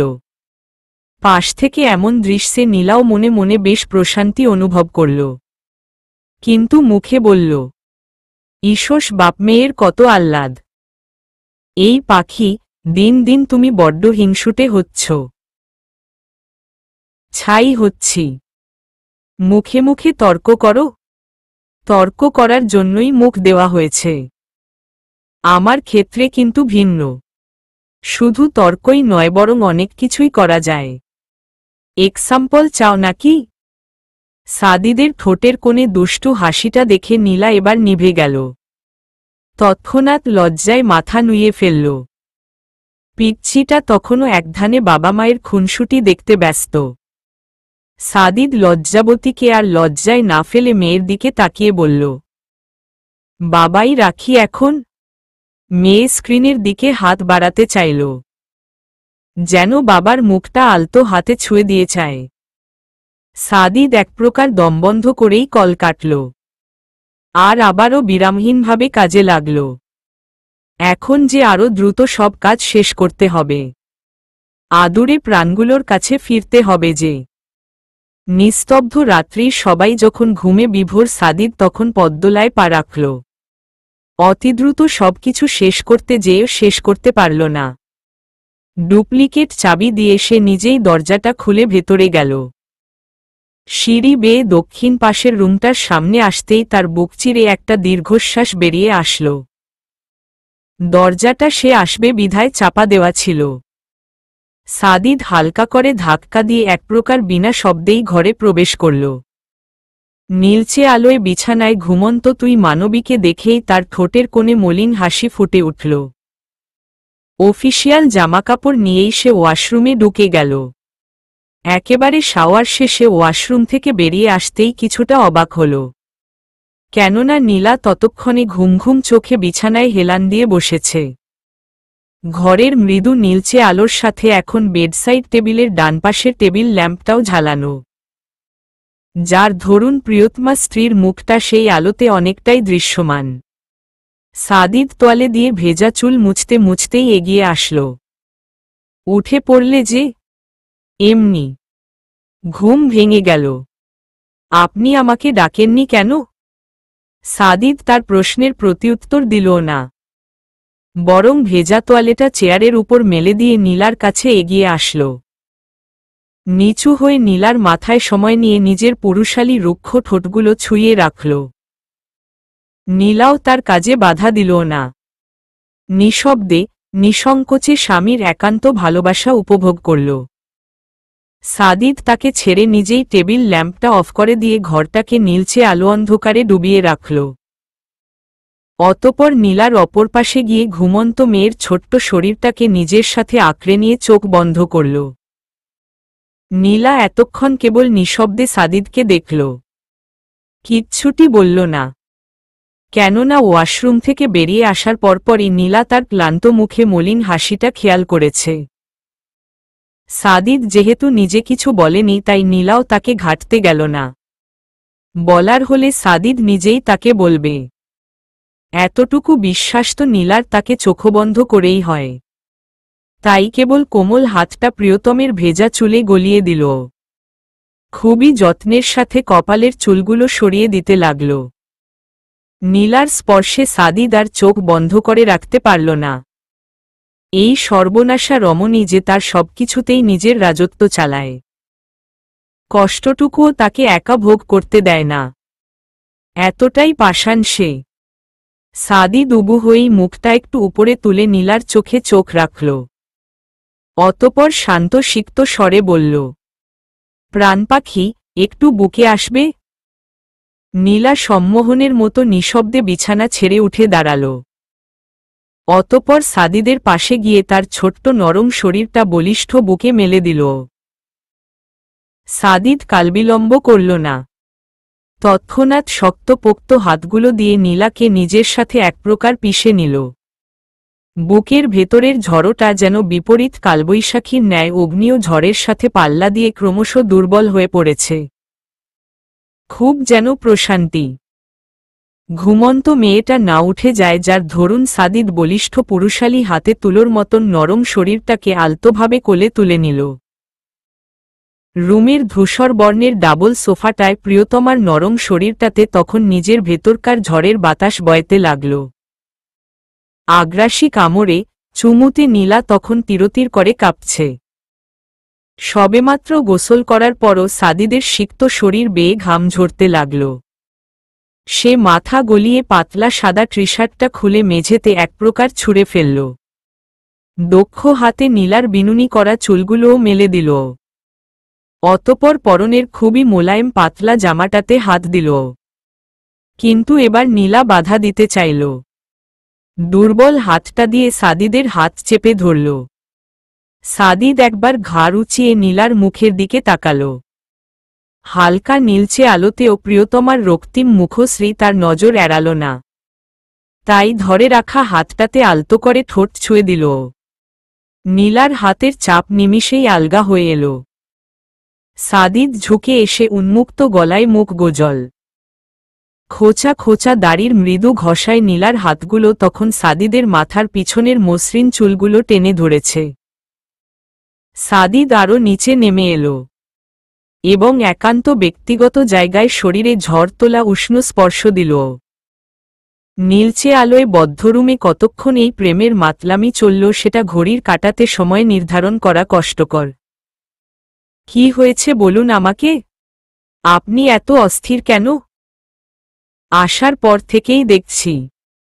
সাদিদ উত্তর দিল না, কেবল নীলার বুকে আরও মুখটা গজে নীলার ডানহাতটা তার মাথায় রাখল। চুলগুলো টেনে দাও। নীলা আর পূর্ববর্তী প্রশ্নের টানে নে সাদিদকে বিরক্ত করল না। খুবই যত্ন নিয়ে নিয়ে কোমল হাতগুলো চুলের ভাঁজে চালাতে লাগল। তানহা আজকে সুইসাইড অ্যাটেম্প করার চেষ্টা করেছিল। দীর্ঘ সময়ের নীরবতার রেশ টেনে সাদিদের আচমকা এমন একটি কথাতে নীলার চক্ষুযুগল আপনা আপনিই গোলগোল হয়ে এল। কি? তোমার খারাপ লাগবে চিন্তা করে এতদিন তোমাকে জানাইনি, কিন্তু আজকে যেন সবকিছুর ঊর্ধ্বে চলে গিয়েছে। তানহার মেন্টাল কন্ডিশন অনেক দিন থেকেই খারাপের দিকে অগ্রসর হচ্ছিল। কারাগারের প্রথম কিছুদিন পাগলামো করত। কর্তৃপক্ষ তার পরিবারের লোকদের ইনফর্ম করে। সেই সুবাদে আমি, ভাইয়া এবং মা বাবাও জানতে পারি, কিন্তু তোমাদের ইচ্ছে করেই বলা হয়নি। শুধু এতটুকুতেই শেষ হলে পারত, কিন্তু কালক্রমে সেটা আত্মহত্যা পর্যন্ত গিয়ে ঠেকেছে। আজকে অফিসে ফুফু এসেছিল। রাগের মাথায় অনেক কিছুই বলে গিয়েছে। তাই তো বাসায় আসতে এতটা লেট হলো, কেননা অফিস থেকে সোজা হসপিটালে গিয়েছিলাম। ভাগ্য ভালো ছিল বিধায় হয়তো লাস্ট পর্যায়ে এসে বেঁচেছে। নতুবা। সাদিদ বাক্যটুকু সমাপ্ত করতে পারল না। ভিতর থেকে একটা দীর্ঘশ্বাস বেরিয়ে আসল। মাথা তুলে নীলার দিকে তাকাতেই অন্ধকারেও জলে টলমল করা প্রিয়তমার চোখগুলো সাদিদের নজর এড়াল না। সাদিদ নিমিষেই তাকে নিয়ে পাল্টি খেয়ে নীলাকে নিজের বুকে টেনে নিল। দুই হাতে চোখের জল মুছে দিয়ে মুখটা আজলা ভরে ধরল। এসব করো বিধায় কিন্তু এতদিন কথাগুলো জানাইনি। কান্না বন্ধ করো। তুমি জানো না এটা যে আমি সহ্য করতে পারি না? কান্না বন্ধ করো নীলাঞ্জনা। শেষের কথাটুকুতে হালকা ধমকের রেশ ছিল, যার ধরুন নীলা মুহূর্তেই চোখমুখ মুছে ভদ্র বালিকা। তোমাকে আজকেও বলতাম না, কেবল তানহার জন্যই বলতে হলো। ওর মানসিক কন্ডিশন ভালো না। হসপিটালের বেডে শুয়েই আমার কাছে বায়না ধরেছে তোমার সাথে দেখা করিয়ে দিতে। তুমি যেন একবার হলেও যাও। তাই অনিচ্ছা সত্ত্বেও তোমাকে এসব জানালাম। কেন যেন মেয়েটার অবস্থা দেখে মুখের উপর না করতে পারিনি। ছেলেবেলার খেলার সাথী তো, তার উপর বোন। তাই হাজারো খারাপ মুহূর্ত মনে থাকলেও তার মধ্যে কিছু ভালো সময় অজান্তেই স্মৃতিপটে চলে আসে। আমি আপুকে দেখতে যাব। কবে নিয়ে যাবেন? সাদিদ নিঃশব্দে মলিন হাসল। সে তো এটা আগে থেকেই জানে। তার পাখিটা যে বড্ড নরম। শরীরটার থেকে মনটাও যেন আরও কয়েকগুণ বেশি কোমল। শত্রুপক্ষের থেকে হাজারো আঘাত পাবার পরেও তাদের ব্যথায় তার চক্ষু ম্লান হয়। তাদের আঘাতে মন কাঁদে। সাদিদ হালকা ঝুঁকে এসে নীলার নরম কোমল গালগুলোতে ছোট্ট করে চুমু দিল। অতপর কপালে কপাল ঠেকিয়ে পুরুষালী ঘন স্বরে ভীষণ আদরের ছোঁয়া মিশিয়ে বলে উঠল, তোমাকে ভালোবেসে আমি ভুল করিনি নীলাঞ্জনা। একদমই করিনি। প্রেম এক ভয়ঙ্কর সর্বনাশা নেশা, যা হতে না কখনো পুরোপুরি নিস্তার পাওয়া যায়, না আপন মনের স্বাধীনতায় নিজস্ব সত্তায় মিশিয়ে নেওয়া যায়। এ যেন ভাসমান এক নিদারুণ অসহ্যনীয় যন্ত্রণা। তেমনিভাবে ভালোবাসার মানুষের যন্ত্রণাগুলোও বোধহয় নিজের যন্ত্রণা। কষ্টগুলো যেন স্বেচ্ছায় এসে ভালোবাসাকে কাছে আসার আহ্বান জানায়, যা ফিরিয়ে দেওয়া অসম্ভব। একেবারেই নিজ হাতের বাহিরে যার অবস্থান। সাদিদেরও হয়েছে একই দশা। প্রিয়তমার বিষণ্ণ মুখশ্রী তার বুকের হৃদযন্ত্রটাতে ক্রমশ ঝড় তুলে। শ্বাস নেওয়া তখন কষ্টকর। গাড়ির স্টিয়ারিংয়ে হাত রেখে সাদিদ আর চোখে বারবার কোমল নারীটার মলিন মুখটার দিকেই তাকাচ্ছে। তানহাকে হসপিটাল থেকে দেখে আসার পর থেকেই মেয়েটা একেবারে নীরব হয়ে রয়েছে। সাদিদ যতটুকু কথা বলেছে তাতে কেবল নীলার উত্তর হ্যাঁ এবং নাতেই সীমাবদ্ধ ছিল। পিচ্চি রাজকন্যাটা তাদের সাথে নেই। ছোট্ট মানুষ বিধায় হসপিটালের পরিবেশে নিয়ে আসা সাদিদ উপযুক্ত মনে করেনি। তার কথার উপরে নীলাও তখন কোনো কথা বলেনি। মেয়েকে বাসায় রেখে তারা কিছু সময়ের জন্যই এসেছিল। এইটুকু সময় পিচ্চি নিয়ানা শায়লা রহমান এবং নিধির কাছেই রয়েছে। সাদিদরাও প্রায় এসে পড়েছে। আর হয়তো 10 কিংবা 15 মিনিটের পথ বাকি। এতক্ষণ নীরব থেকে নীলাকে সময় দিলেও এবার সাদিদ আর চুপ থাকল না। গাড়ি টার্ন নিতে নিতেই গম্ভীর কণ্ঠে বলে উঠল, সমস্যা কি পাখি? নীরবতার আচ্ছাদন ছেদ করে আচমকা সাদিদের পুরুষালী গম্ভীর স্বরে নীলা খানিকটা হকচকিয়ে উঠল। হতভম্ব স্বরেই বলল, কি? আমি সেটাই জানতে চাইছি, সমস্যাটা কি? এভাবে মনমরা হয়ে বসে থাকার মানে কি? নীলা এই প্রশ্নের উত্তর দিতে পারল না। মলিন মুখেই মাথা নিচু করে রাখল। সাদিদের রাগটা আবারও যেন মাথাচাড়া দিয়ে উঠেছে। মেয়েটা কি তাকে পুরোপুরি পাগল বানিয়ে ফেলবে নাকি? আচমকা গাড়ির ব্রেক পড়াতে নীলা তাল সামলাতে পারল না। অনেকটাই সামনে ঝুঁকে গিয়েছে। সিটবেল্ট পরে রাখাতে কোনোমতে শেষ রক্ষা হয়েছে। সে কিছুটা হকচকিয়েই সাদিদের দিকে তাকাল। আর মুহূর্তেই যেন ভিজে বেড়ালের মতো চুপসে গেল। সাদিদের রাগকে সে বরাবরই ভয় পায়। তার রক্তলাল চোখের দিকে তাকিয়ে থাকার সাহস নীলার কোনোকালেই ছিল না। সাদিদ এক হাতে নীলার বাহু চেপে তাকে কাছে টানল। রাগের মাথায় একটু জোরেই চেপে ধরেছে। যার ধরুন নরম শরীরে শক্তপোক্ত হাতটার ভার সামলানো ক্রমশ দায় হয়ে পড়েছে। তারপরও নীলা সহ্য করতে চাইল। দাঁতে দাঁত চেপে চোখমুখ খিচে মাথা নুইয়ে রাখল। কিন্তু মুখ ফুটে একটাটু শব্দও করল না। সাদিদের ক্ষিপ্ত রাগটা যেন তাতে আরও দ্বিগুণ বেড়ে গেল। সে শক্ত হাতে নীলার গাল চেপে ধরে মুখটা উঁচু করল। আমাকে এভাবে জ্বালিয়ে কি মজা পাচ্ছিস? তোকে এভাবে দেখলে যে আমার কষ্ট হয় সেটা বুঝিস না? নীলার ভিতরকার মিশ্র অনুভূতিগুলো সাদিদের রাগের তোপে ক্রমশ ঝরে পড়তে লাগল। ছলছল চোখজোড়া নিয়ে সে সাদিদের চোখে চোখ রাখল। কোনো রকম প্রত্যুত্তর না দিয়ে নরম হাতটা সাদিদের খোঁচা খোঁচা দাড়ির উপরে বুলাতে লাগল। সাদিদ কয়েক মুহূর্ত থম মেরে থেকে কেবল নিষ্পলক চোখে নীলার মুখ। অতপর আচমকা হেঁচকা টানে তাকে নিজের কাছে আনল। কপালে কপাল ঠেকিয়ে নীলার নাকের ডগাটাতে আলতো করে ঠোঁট ছুঁয়ে দিয়ে শ্বাসরুদ্ধকর নরম স্বরে বলে উঠল, এমন করো কেন? জানো না এখানে যে কষ্ট হয়? সাদিদের একটা হাত তার বুকের বামপাশে ইশারা করছে। নীলা নরম শরীরটা সাদিদের বুকের উপর ছেড়ে দিয়ে অশ্রুসিক্ত গলায় বলল, সবকিছুর জন্য আমি দায়ী। না আপনি আমাকে ভালোবাসতেন, আর না আজ এত সব হতো। আর না তানহা আপু আর ইমরান ভাইয়ার সাথে এসব হতো। সবকিছুর জন্য কেবল আমিই দায়ী। অনেকদিন যাবৎ মার খাওনা লক্ষ্মীটি। এবার নির্ঘাত মার খাবার সময় হয়েছে। সাদিদের টন্ট মেরে কথার পরিবর্তে নীলা মাথা উঁচু করে তাকাল। চোখ দুটো বরাবরের মতোই কুচকানো।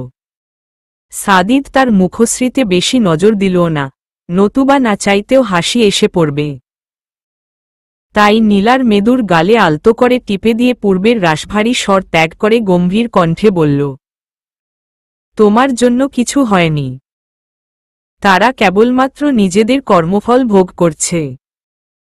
কিন্তু তাদের কর্মফলের পিছনের কারণ তো আমি। কেউ কারো অপরাধের জন্য দায়ী নয়।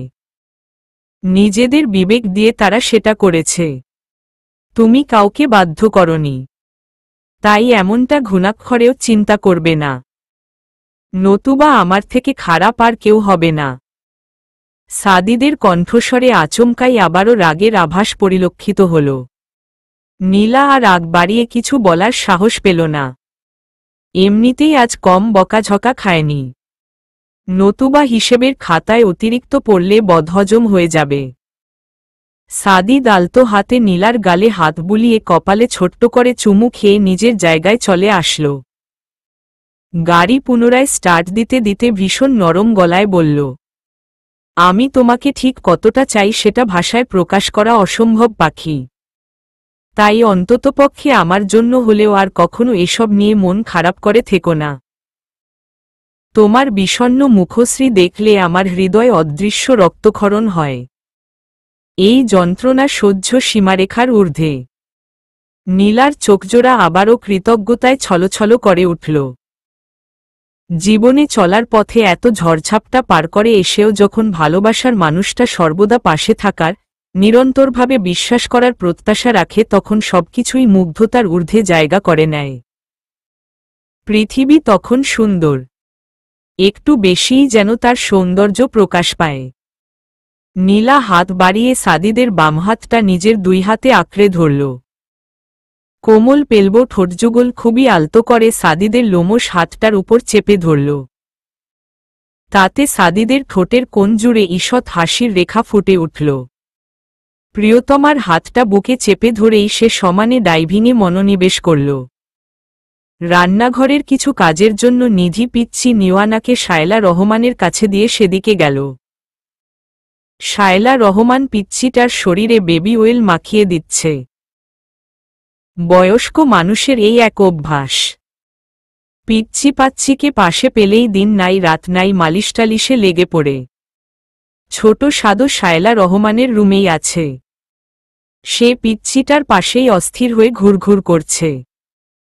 শায়লা রহমান অনেকক্ষণ যাবৎ তার কর্মকাণ্ড খেয়াল করে অবশেষে মুখ ফুটে বলেই ফেলল, কিছু লাগবে দাদুভাই? কি? তখন থেকে দেখছি রুম জুড়ে পায়চারি করছ, তাই জিজ্ঞেস করলাম কিছু লাগবে কিনা। দাদুমণি, তোমার আর কোনো কাজ নেই? মানে? ছোট্ট সাদের এহেন কথায় শায়লা রহমান বেশ অবাক হলেন। তার চোখে মুখে এখনও বিস্ময়ের স্পষ্ট চিহ্ন। সাদ উকি মেরে পিচ্ছি নিয়ানার দিকে এক পলক তাকিয়ে মিনমিনিয়ে বলল, তুমি কখন থেকে এখানে বসে রয়েছে তাই জিজ্ঞেস করছিলাম তোমার অন্য কোনো কাজ আছে কিনা। তোমার কাজ থাকলে তুমি যেতে পারো, আমি বউকে পাহারা দিব। বউ একদম ব্যথা পাবে না। শায়লা রহমান বোধহয় এবার সবটা বুঝতে পেরেছেন। তার এই মুহূর্তে ভীষণ হাসি পাচ্ছে, কিন্তু নিজ সম্মান রক্ষার্থে কোনোভাবে হাসি চেপে রেখেছে। ইদানিং এই পাকনাটা এমন সব পাকনামি করে যে না হেসে পারা যায় না। তিনি পিচ্ছিটাকে আরেকটু খেপিয়ে দিতে বললেন, না দাদু ভাই, আমার এখন আর কোনো কাজ নেই। আমি তোমার বোনের কাছেই থাকব। কাটা গায়ে যেন সরাসরি মরিচের প্রলেপ। এমনিতেই কখন থেকে ছোট মেয়েটাকে একা পাওয়ার ধান্দায় রয়েছে, কিন্তু একটাবারের জন্যও পাওয়া যাচ্ছে না। তার উপর এখন আবার বোন বলে সম্বোধন করা। বাড়ির সবাই কি জানে না নিয়ানা যে সাদমানের পিচ্ছি বউ? তারপরও বারবার সবাই কেন বোন বোন বলে তছবি পড়ে। সাদের ফর্সা মুখটা নিমিষেই রাগের তোপে লালচে হতে শুরু করেছে। শায়লা রহমান এবার তাকে আর ঘাঁটতে গেল না, কিন্তু একটা কাজ মাত্রই মনে পড়ল। দাদু মনির কাছে তুমি একটু বসো দাদু ভাই, আমি কাজটা শেষ করেই আসছি। সাদের অল্প কিছুক্ষণ আগের রাগটা মুহূর্তেই যেন উধাও হল। সে ছোট্ট দাঁতগুলো বের করে হেসেই ফেলল। শায়লা রহমান আদরের নাতির মাথায় হাত বুলিয়ে রুম থেকে যাওয়ার জন্য সামনে পা বাড়ালেন, কিন্তু কি মনে করে যেন দরজার কাছে গিয়ে আবারও পিছনে ফিরে তাকালেন। আর মুহূর্তেই তার চোখমুখ খুশিতে চিকচিক করে উঠল। ছোট সাদ দুই গালে হাত দিয়ে একদৃষ্টিতে পিচ্ছি নিয়ানার দিকে তাকিয়ে রয়েছে। তার মুখ হাসি হাসি। শায়লা রহমানের মুখেও তৃপ্তির হাসি। ছোট্ট নিয়ানা তাদের বাড়ির প্রথম কন্যা সন্তান। বলতে হয় না, পিচ্চিটা সবার কত আদরের। আর বাড়ির মেয়ে যদি সবসময় বাড়িতেই থাকে তাহলে তাদের থেকে বেশি আর কে খুশি হবে? তিনি সাথে সাথেই সৃষ্টিকর্তার নিকট শুকরিয়া আদায় করলেন এবং তাদের উজ্জ্বল ভবিষ্যতের জন্য প্রার্থনা করতে ভুললেন না। তিনি মুখে হাসি নিয়েই রুম থেকে প্রস্থান করলেন। বউ অনেকক্ষণ একদৃষ্টিতে তাকিয়ে থাকার পর পিচ্চি সাদ ভীষণ আদুরে স্বরে নিয়ানাকে ডেকে উঠল। নিয়ানা এদিক ওদিক তাকিয়ে অবশেষে চোখ ঘুরিয়ে সাদের দিকে তাকাল। বার কয়েক ডাগর ডাগর চোখগুলো পিটপিট করে ঠোঁটের কোণে ঈষৎ মিষ্টি হাসি ফুটিয়ে তুলল। সাদমানের খুশি আর দেখে কে? এই তো এখন সুন্দর লাগছে। সব সময় আমাকে দেখে এমন করে হাসবা, ঠিক আছে? সাদ নিজের মতো কথা বলতেই থাকল। এটা সেটা তার বন্ধুদের কথা, মূলত কিছু বাদ রাখতে ইচ্ছুক নয়। এদিকে পিচ্চিটা যে অনবরত বকবকে বিরক্ত হচ্ছে সেদিকে তার বিন্দুমাত্র খেয়াল নেই, যেন সে কতদিনের জমানো কথা অতি পরিচিত কারো সাথে শেয়ার করছে। নিয়ানা বিরক্ত হতে হতে এক পর্যায়ে ঠোঁট ফুলিয়ে ফেলল। চোখজোড়া মুহূর্তেই তার ছলছলে হয়ে উঠল। সাদের এতক্ষণে বোধহয় হুঁশ ফিরেছে। সে কথা থামিয়ে পিচ্চিটার মুখের দিকে একদৃষ্টিতে তাকাল। কি ভেবে যেন নরম কোমল গালটাতে ডানহাতের তর্জনী আঙুল দিয়ে হালকা করে চেপে ধরল।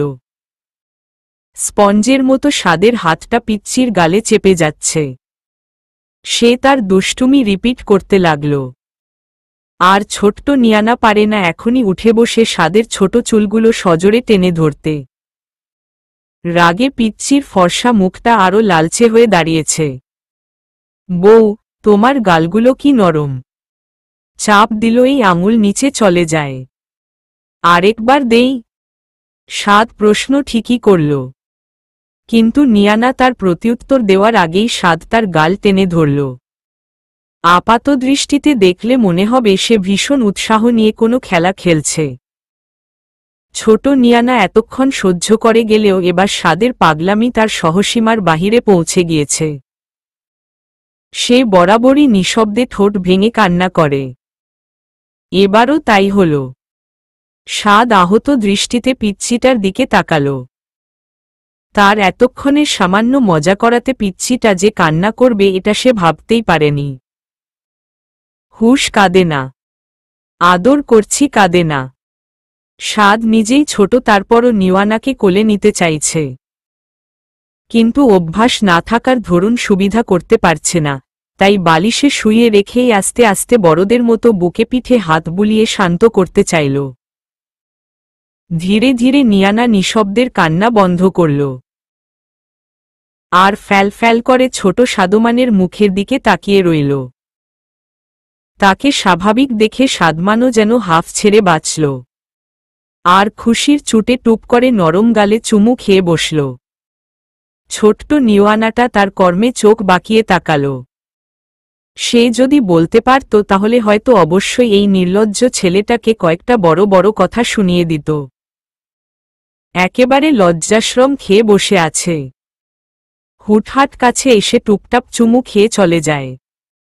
নিয়ানাকে এমন চোখ বাঁকিয়ে তাকাতে দেখে সাদের যেন এতক্ষণে একটু লজ্জা শরমের ছিটেফোঁটা শরীরে লাগল। সে মুখ ঘুরিয়ে আর চোখে একবার নিয়ানার দিকে তাকাল। তাকে এখনো চোখমুখ কুঁচকে রাখতে দেখে হালকা তেতে উঠে বলে উঠল, এমন করে কি দেখ, ছোট একটা আদরই তো করলাম, তাতে এমন করে তাকানোর কি মানে? এই কথার পরিবর্তে অবশ্য নিয়ানার মধ্যে কোনো পরিবর্তন লক্ষ্য করা গেল না। সে পূর্বের মতোই বড়দের ন্যায় চোখ বাঁকিয়ে রয়েছে। সাদমান এবার আর বিরক্ত হল না, বরং নিচু হয়ে নিয়ানার ছোট মুখের উপর নিজের মুখ রাখল। পিচ্চি হলেও এতটুকু জ্ঞান আছে যে নিয়ানা ব্যথা পাবে, তাই কোনোরকম শরীরী ভর তার উপর পড়তে দিল না। নিজের শরীরকে ব্যালেন্সের উপর রেখে বৃদ্ধা আঙুল দিয়ে নিয়ানার নরম গালে স্লাইড করল। অতপর ঠোঁটের কোণে আঙুল ঠেকিয়ে বিজ্ঞদের মতো করে বলল, অনেক অনেক বড় আদর করব, কিন্তু এখন না, বিয়ের পরে। আমি ছবিতে দেখেছি বিয়ের পর বউকে অনেক আদর করতে হয়। আমিও করব। সাদের ফর্সা মুখটাতে যেন মেয়েদের মতো হালকা লাজুকতা এসে ভিড় জমিয়েছে। সে নিয়ানার ঠোঁটের কোণে আঙুল বুলিয়ে মাথা নুইয়ে বলে উঠল, এখানেও আদর দিব, কিন্তু এখন না, সেটাও বিয়ের পরে। আচ্ছা, আমাদের বিয়েটা কখন হবে? ঈশ্বর সার সহ্য করা সম্ভব হল না।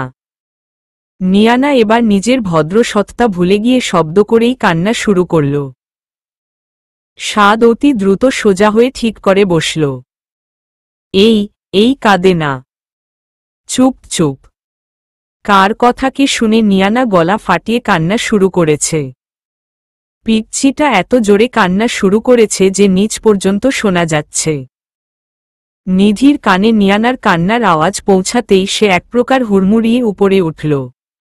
কি হয়েছে সাদ? বোন কান্না করে কি জন্য? ঈশ্বর মা, বোন না। সাদ। নিধির রাগীস্বরে সাদমান চুপ হয়ে গেল। নিধি দ্রুত কাছে এসে নিয়ানাকে কোলে তুলে নিল। আগের রাগ ধরেই বলল, তুমি ব্যথা দিয়েছ ওকে? আমি ব্যথা দিব কেন? আমার বউ হয় না? বউকে কেউ ব্যথা দেয়? মা, কিন্তু তোমাকে মার দিব। দিন দিন বড্ড পাজি হয়ে যাচ্ছ। সাদ আর প্রত্যুত্তর দিল না। নতুবা তার পিচ্ছি বউয়ের সামনে আবারও মা তার পেস্ট্রিজ পাঞ্চার করবে। নিধি নিয়ানাকে কোলে নিয়ে ঘরজুড়ে হাঁটাহাঁটি করে কান্না থামানোর চেষ্টা করে যাচ্ছে। কিন্তু নিধি তো আর জানে না তার দুষ্টু ছেলেটা পিচ্ছিটাকে কি বলেছে। লক্ষ্মী মেয়ে কাঁদে না। গলা ভেঙে যাবে আম্মু। কান্না বন্ধ করো। এই তো খালা মনি নিয়ে নিয়ানাকে হাঁটছি। এখনো কাঁদবে? কাঁদবেই তো। লক্ষ্মী না, পচা মেয়ে একটা। পচা না হলে কেউ আদরের কথায় এমন গলা ফাটিয়ে কাঁদে? সাদের বিড়বিড়িয়ে কথাটা নিধির কান পর্যন্ত গেল না। কিন্তু ছোট্ট নিয়ানা আবারও ঠোঁট ভেঙে দিয়েছে। সাদিদ নীলা মাত্রই বাসায় পৌঁছেছিল। আর মেয়ের এমন কান্না শুনে দুজনই দ্রুত শায়লা রহমানের রুমে গিয়ে পৌঁছাল। কি হয়েছে ভাবিমণি, মেয়ে এমন কাঁদছে কেন? আর বলো না ভাই, আমি কিচেনে ছিলাম। নিয়ানার কান্না শুনেই উপরে এসেছি। সাদ পাশে ছিল। আমি জিজ্ঞেস করেছিলাম ব্যথা পেয়েছে কিনা, কিন্তু সাদ বলল ব্যথা পায়নি। বুঝতে পারছি না এভাবে কেন কাঁদছে। আপনি আমার কাছে দাও তো, হয়তো খিদে পেয়েছে। নিধি আর সময় নষ্ট করল না। নিয়ানাকে নীলার কোলে দিয়ে দিল। নীলা মেয়েকে বুকে জড়িয়েই নিজেদের রুমে আসল। প্রিন্সেসকে আমার কাছে দিয়ে হাত মুখ ধুয়ে আসো। নীলা এক পলক সাদিদের দিকে তাকিয়ে নিঃশব্দে মেয়েকে তার বাপের কোলে দিয়ে দিল। বেশ ভালোই জানে মেয়ের ব্যাপারে মেয়ের বাপ বড্ড সিরিয়াস। তারা এতক্ষণ হসপিটালে ছিল আর হসপিটাল থেকে এসে সরাসরি মেয়েকে ফিডিং করাবে, এটা সাদিদ উপস্থিত থাকলে একেবারে অসম্ভব ব্যাপার স্যাপার। নীলা ওয়াশরুমে গিয়ে ফ্রেশ হয়ে আসতেই সাদিদ মেয়েকে তার কোলে দিল। নীলা মেয়েকে নিজের সাথে আগলে নিয়ে তার ছোট্ট পেটের ক্ষুধা নিবারণে লাগল। সাদিদ নিজেও ততক্ষণে ফ্রেশ হয়ে চলে আসল। সাদিদ কথা বললেই মেয়ে এখন খাওয়া বাদ দিয়ে বাপের দিকে তাকিয়ে থাকবে। তাই চুপচাপ মেয়ের কান্নারত লালচে মুখটার দিকে তাকিয়ে রইল। নীলা আস্তে আস্তে মেয়ের স্লিলকি চুলগুলোতে হাত বুলাচ্ছে। অনেকটা সময় পার করে পিচ্ছিটা মায়ের বুক থেকে মুখ উঠাতেই সাদিদ মেয়ের ছোট্ট শরীরটা সযত্নে আঁকড়ে নিল। এটো মুখটা মুছে দিয়ে কপালে স্নেহের চুমু খেল। আমার প্রিন্সেস কান্না করেছে কেন? পিচ্ছি নিয়ানা ঠোঁট বাঁকিয়ে হাসল। হাত নেড়ে সাদিদের মুখটা ধরার চেষ্টা করতেই সাদিদ নিজেই মেয়ের হাতটা টেনে ছোট্ট ছোট্ট আঙুলগুলোতে ঠোঁট ছোঁয়াল। বাবাই প্রিন্সেসকে খুব মিস করেছি। মেয়ে যেন আহ্লাদে কাতুকুতো, পারে না বাবার বুকের ভিতর ঢুকে যেতে। নীলা পাশ থেকে বাপ মেয়ের আদরঘন মুহূর্ত দেখে ঠোঁট টিপে হাসছে। সাদিদের হঠাৎ তার উপর চোখ পড়তেই সে বলে উঠল, কি? কিছু না, কাছে আসো। নীলা কালবিলম্ব না করে সাদিদের কাছে আসল। সাদিদ মেয়েকে বুকের সাথে আগলে নিয়ে নীলার মাথাটাও তার ডান বাহুর উপর রাখল। মেয়ে কি বুঝল, কিন্তু পিচ্চিটা নিঃশব্দে হাসছে। দেখলে পাখি, আমাদের কলিজার টুকরোটা মা বাবাকে একসাথে দেখে কত খুশি। নীলা প্রত্যুত্তরে মিষ্টি করে হাসল। অতপর মাথা উঁচিয়ে মেয়ের ছোট কপালটাতে আলতো করে ঠোঁট ছুঁয়ে দিল। মেয়ের ঠোঁটের কোণটা যেন তাতে আরও বিস্তৃত হল। আর মেয়ের বাবারটা? সাদিদ বাঁকা হেসে ঠোঁটে আঙুল দেখাতেই নীলা আস্তে করে তার বাহুতে একটা থাপ্পড় লাগাল। নিচু স্বরে বলল, অসভ্য একটা। মেয়ের সামনে এসব কি? মেয়ে তো শুনেনি। আম্মা, তুমি শুনেছ? পিচ্চি নিয়ানা হাসছে। সেটা দেখে নীলা আরও ক্ষেপে গেল এবং বেশ জোরেই সাদিদের বাহুতে চিমটি কাটল। চুপ করেন তো, আপনার মেয়ে একটা পাকা বুড়ি, সব কথা বুঝতে পারে। তাই নাকি বাবাই? বেশ ভালো তো তাহলে। মেয়েটা অবশেষে তার বাবার মতোই হয়েছে। ভাগ্যিস মায়ের ব্রেনটা পায়নি, নতুবা বাবার ভীষণ জ্বালা ছিল প্রিন্সেস। সাদিদের কণ্ঠে ঘোর হতাশার চিহ্ন। নীলা চোখ বাঁকিয়ে এই গিরগিটি টাইপ পুরুষটাকে দেখে চলেছে, যে কিনা ক্ষণে ক্ষণে রং বদলাতে ওস্তাদ। সাদিদ নীলার কুচকানো কপাল দেখে ঠোঁট কামড়ে হাসল।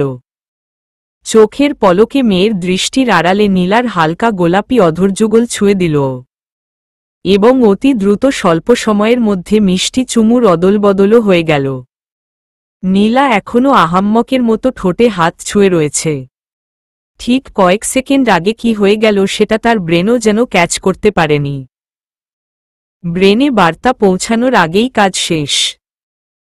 কিন্তু দেখো, যে কাজ করেছে সে সম্পূর্ণ ভাবলেশহীন। দেখে বুঝার উপায় নেই ক্ষণিক সময় পূর্বে পিচ্চি মেয়েটার অগোচরে তার নির্লজ্জ বাপটা কি কাণ্ড ঘটিয়েছে। সাদিদ আর চোখে নীলার দিকে তাকাতেই নীলার ভ্যাবাচেকা খাওয়ার দৃষ্টির সম্মুখীন হল। তাতে দুষ্টুর শিরোমণির যেন আরও দুষ্টুমি বৃদ্ধি পেল। আর নীলার দিকে সম্পূর্ণ নজর পড়তে বৃদ্ধির হার বোধহয় কয়েকগুণ বেড়ে গেল। সে মেয়ের সাথে আহ্লাদ ভরা কথা বলতে বলতেই নীলার জামার খোলা চেইনে হাত দিল। তখন মেয়েকে ফিডিং শেষে বেখেয়ালিতে নীলা জামার জিপ লাগাতে ভুলে গিয়েছে, আর দুষ্টু সাদিদ এখন সেটারই ফায়দা তুলছে। পুরুষালী শক্ত খড়খড়ে আঙুলগুলো বুকের নরম অংশে লম্বালম্বিভাবে ছুঁয়ে যেতেই নীলার সর্বাঙ্গে যেন বিদ্যুৎ খেলে গেল। শরীরের সবকটা লোমকূপ দাঁড়িয়ে যাবার উপক্রম। নীলা ঠান্ডা হাতে দ্রুত সাদিদের হাত চেপে ধরল। লজ্জায় মেয়েটা চোখ তুলে তাকাতে পর্যন্ত পারছে না। সাদিদ নীলার লজ্জামাখা মুখশ্রীতে নজর দিয়ে দাঁত দিয়ে ঠোঁট কামড়ে ধরল। মেয়েটা এখনও তার পুরুষালী ছোঁয়াগুলোতে লজ্জায় কুঁকড়ে যায়। মেয়েটা সাথে আছে বিধায় সাদিদ আর দুষ্টুমি বাড়াল না। ভদ্র ছেলের মতো হাত সরিয়ে নিল এবং নিজেই নীলার বুকের চেইনটা লাগিয়ে দিল। কিন্তু অসভ্য লোকগুলো কি ভালো হলেও এতটা হয়? তাই তো নীলার কানের কাছে ঠোঁট ছুঁয়ে ঘন স্বরে বলে উঠল, আই লাভ ইট। ঈশস কি নির্লজ্জ এই সাদিদ ইবনে শাহরিয়ার। নীলা আর এই নির্লজ্জের সামনে থাকতে পারল না। মাথা নুয়েই লজ্জাবতী লাজুকলতা হয়ে দ্রুত বিছানা ছেড়ে উঠে দাঁড়াল। মেয়ের সামনে আর এক মুহূর্ত এমন বেশরম লোকের সামনে থাকা যায় না, একবারেই যায় না। শান্তর ফোনে সকাল থেকেই একটা অপরিচিত নাম্বার থেকে বারবার কল আসছে। এক পর্যায়ে বিরক্ত হয়ে নাম্বার ব্লকলিস্টেই ফেলে দিয়েছে। তারপরও কল আসা বন্ধ হয়নি, বারবার কল আসতেই রয়েছে। তানবীরের অফিস থেকে ফিরে আসার সময় হয়ে গিয়েছে। অল্প কিছু সময়ের মধ্যেই বোধহয় সে চলে আসবে, তাই শান্ত কলটা সাইলেন্ট মুডে রেখে কিচেনে গেল। তানবীরকে রং নাম্বার সম্পর্কে এখনো কিছু জানানো হয়নি। তাকে বললেই এর পিছনের ব্যক্তিকে খোঁজে বের করে উল্টো পাল্টা কাজ শুরু করবে। হয়তো বা রাগের মাথায় বেচারার দুই একটা হাড়গোড়ও ভেঙে ফেলতে পারে, যেটার রিস্ক শান্ত কোনোভাবেই নিতে চায় না। তাই তো এই গোপনীয়তা। কিন্তু কথায় আছে না, যেখানে বাঘের ভয় সেখানেই সন্ধ্যা হয়। বিষয়টা কিছুটা সেই রকমই। কলিং বেল বাজতেই শান্ত নিজে গিয়েই দরজা খুলে দিল। বাড়িতে এত কাজের লোক থাকা সত্ত্বেও শান্তর দরজা খোলাটাতে তানবীর ভীষণ তৃপ্তি পায়। সেই জন্যই শান্ত কখনো এই সুযোগটা হাতছাড়া করতে চায় না। তানবীরের ক্লান্ত মুখটা দেখেই শান্তর ভীষণ মায়া হল। শাড়ির আঁচলে খুব যত্নে তানবীরের মুখটা মুছিয়ে দিল। আহা বউ, দিলটা জুড়িয়ে গেল। শান্ত মুচকি হাসল। অফিস ব্যাগটা নিজের হাতে নিয়ে নরম স্বরে প্রত্যুত্তর করল, আপনি গিয়ে ফ্রেশ হন, আমি আপনার জন্য লেমন জুস নিয়ে আসছি। তানবীরের ঠোঁটের কোণে ঈষৎ হাসি, আর চোখে সামনের দিকে তাকিয়ে শান্তর কপালে অল্প সময়ের জন্য রুক্ষ ঠোঁটজোড়া চেপে ধরল। শান্ত মুহূর্তেই ছিটকে দূরে সরল। কি করেন এসব? বাড়িতে এতগুলো হেল্পিং হ্যান্ড, তাতে কি? বউ হও আমার, যান তো এখান থেকে। উপরে গিয়ে ফ্রেশ হন, আমি জুস নিয়ে আসছি। শান্ত লজ্জামাখা মুখ নিয়েই কিচেনে গেল। আর অপরদিকে তানবীরও হাসি মুখে রুমের দিকে পা বাড়াল। আজকে আবহাওয়া প্রচণ্ড গরম ছিল, তাই তানবীর বেশ লম্বা সময় নিয়ে একটা শাওয়ার নিল। কোমরে তোয়ালে পেঁচিয়েই ওয়াশরুম থেকে বার হল। কিন্তু শান্তকে কোথাও দেখা গেল না। শুধু সেন্টার টেবিলের উপর ঠান্ডা লেমন জুসের গ্লাসটা রাখা রয়েছে। তানবীরের মুহূর্তেই মেজাজ চটে গেল। মেয়েটা কি জানে না বাসায় এসে তাকে চোখের সামনে না পেলে যে তানবীরের রাগ হয়? তানবীর রুমের দরজা থেকেই গলা ফাটিয়ে শান্তর উদ্দেশ্য হাঁক ছাড়ল, এই মেয়ে, কোথায় তুমি? দ্রুত রুমে আসো। শান্ত পাশের সার্ভেন্টদের দিকে তাকিয়ে ভীষণ লজ্জা পেল। তারা মাথা নিচু করে মিটমিটিয়ে হাসছে। এসব করার কোনো মানে হয়? সবাই কিসব ভাবছে, অথচ এই অসভ্য ছেলেটা বারবার তাদের সামনে শান্তকে লজ্জায় ফেলে। মেম যান, স্যার আবারও ডাকছে। কিচেন সার্ভেন্ট রাফিয়ার কথায় শান্ত দ্রুত কিচেন থেকে বের হল। আর মনে মনে তানবীরের পিণ্ডি চটকাতে চটকাতে রুমের দিকে এগিয়ে যাওয়া ধরল। আজকে তার একদিন কি আমার একদিন। দিন দিন নির্লজ্জের সব সীমারেখা পার করে ফেলছে। তানবীর রাগী মুডেই জুসের গ্লাসে চুমুক দিল। গরম মাথাটাকে ঠান্ডা করার ক্ষুদ্র প্রয়াস। মেয়েটার হাতে বোধহয় জাদু আছে। সে বরাবরই শান্তকে কিচেনের কাজ থেকে দূরে থাকতে বলে, অথচ মুখ ফুটে এটা বলতে পারে না। আর কিছু না হলেও তানবীরের রান্নাটুকু যেন সে সর্বদা করে। আজকাল শান্তর হাতের রান্না ছাড়া তার পেটই ভরে না। কিন্তু তানবীর সেটা বলে না, নতুবা মেয়েটা রান্নাঘরেই নিজের জীবন দিয়ে ফেলবে। 24 ঘন্টা রান্নার পিছনেই লেগে থাকবে। তাই তো মনের কথাটা তানবীর আপনমনেই খুব যত্ন করে তুলে রাখে। তাদের অল্প কিছুদিনের সংসার জীবনের কথা মনের আঙিনায় ভেসে উঠতেই তানবীরের রাগটা অল্প অল্প করে পড়ে যেতে লাগল। মুচকি হাসিতে গ্লাসে চুমুক দিতেই বিছানার সাইডে রাখা শান্তর ফোনের উপর নজর পড়ল। নিঃশব্দে ফোনের আলো জ্বলছে, অর্থাৎ কেউ কল দিচ্ছে। সাইলেন্ট আছে বিধায় আওয়াজটুকু কানে আসছে না। তানবীর হাত বাড়িয়ে ফোনটা কাছে আনল। নম্বরটা সেভ করা নেই, অর্থাৎ অপরিচিত। স্বামী স্ত্রীর মধ্যে আবার প্রাইভেসি কিসের? তাই কিছু না ভেবেই তানবীর ফোনটা রিসিভ করে নিল। সে মুখ ফোটে কিছু বলতে পারল না। অপর পাশ থেকে ভেসে আসা কণ্ঠস্বর শুনেই তার পায়ের রক্ত মাথায় উঠে যাওয়ার উপক্রম। শান্ত কপট ক্ষেপা রাগ নিয়েই রুমে ঢুকল। আপনাকে না কতবার নিষেধ করলাম এমন করে ডাকাডাকি করবেন না। জানেন সার্ভেন্টরা মুখ টিপে হাসছিল। আমি তো। শান্ত মুখের কথাটুকু আর শেষ করতে পারল না। তানবীরের উজ্জ্বল শ্যামবর্ণ মুখটা ভীষণ কালচে দেখাচ্ছে, চোখগুলো রক্তলাল। কাচের গ্লাসটা মেঝেতে ভাঙা অবস্থায় পড়ে রয়েছে। শান্তর চোখে মুখে মুহূর্তেই আতঙ্ক নেমে এলো। সে কিছু জানতে চাইবে তার আগেই তানবীর উঠে এসে তার গাল চেপে ধরল, এতটাই জোরে ধরেছে যে গালের নরম মাংস ভেদ করে আঙুলগুলো ভেতরে ঢুকে যাবার জোগাড়। আমার পিছন পিছন এত কিছু? এত সাহস তোর? আমাকে ধোঁকা দিস। মেরে ফেলব তোকে, একেবারে শেষ করে ফেলব।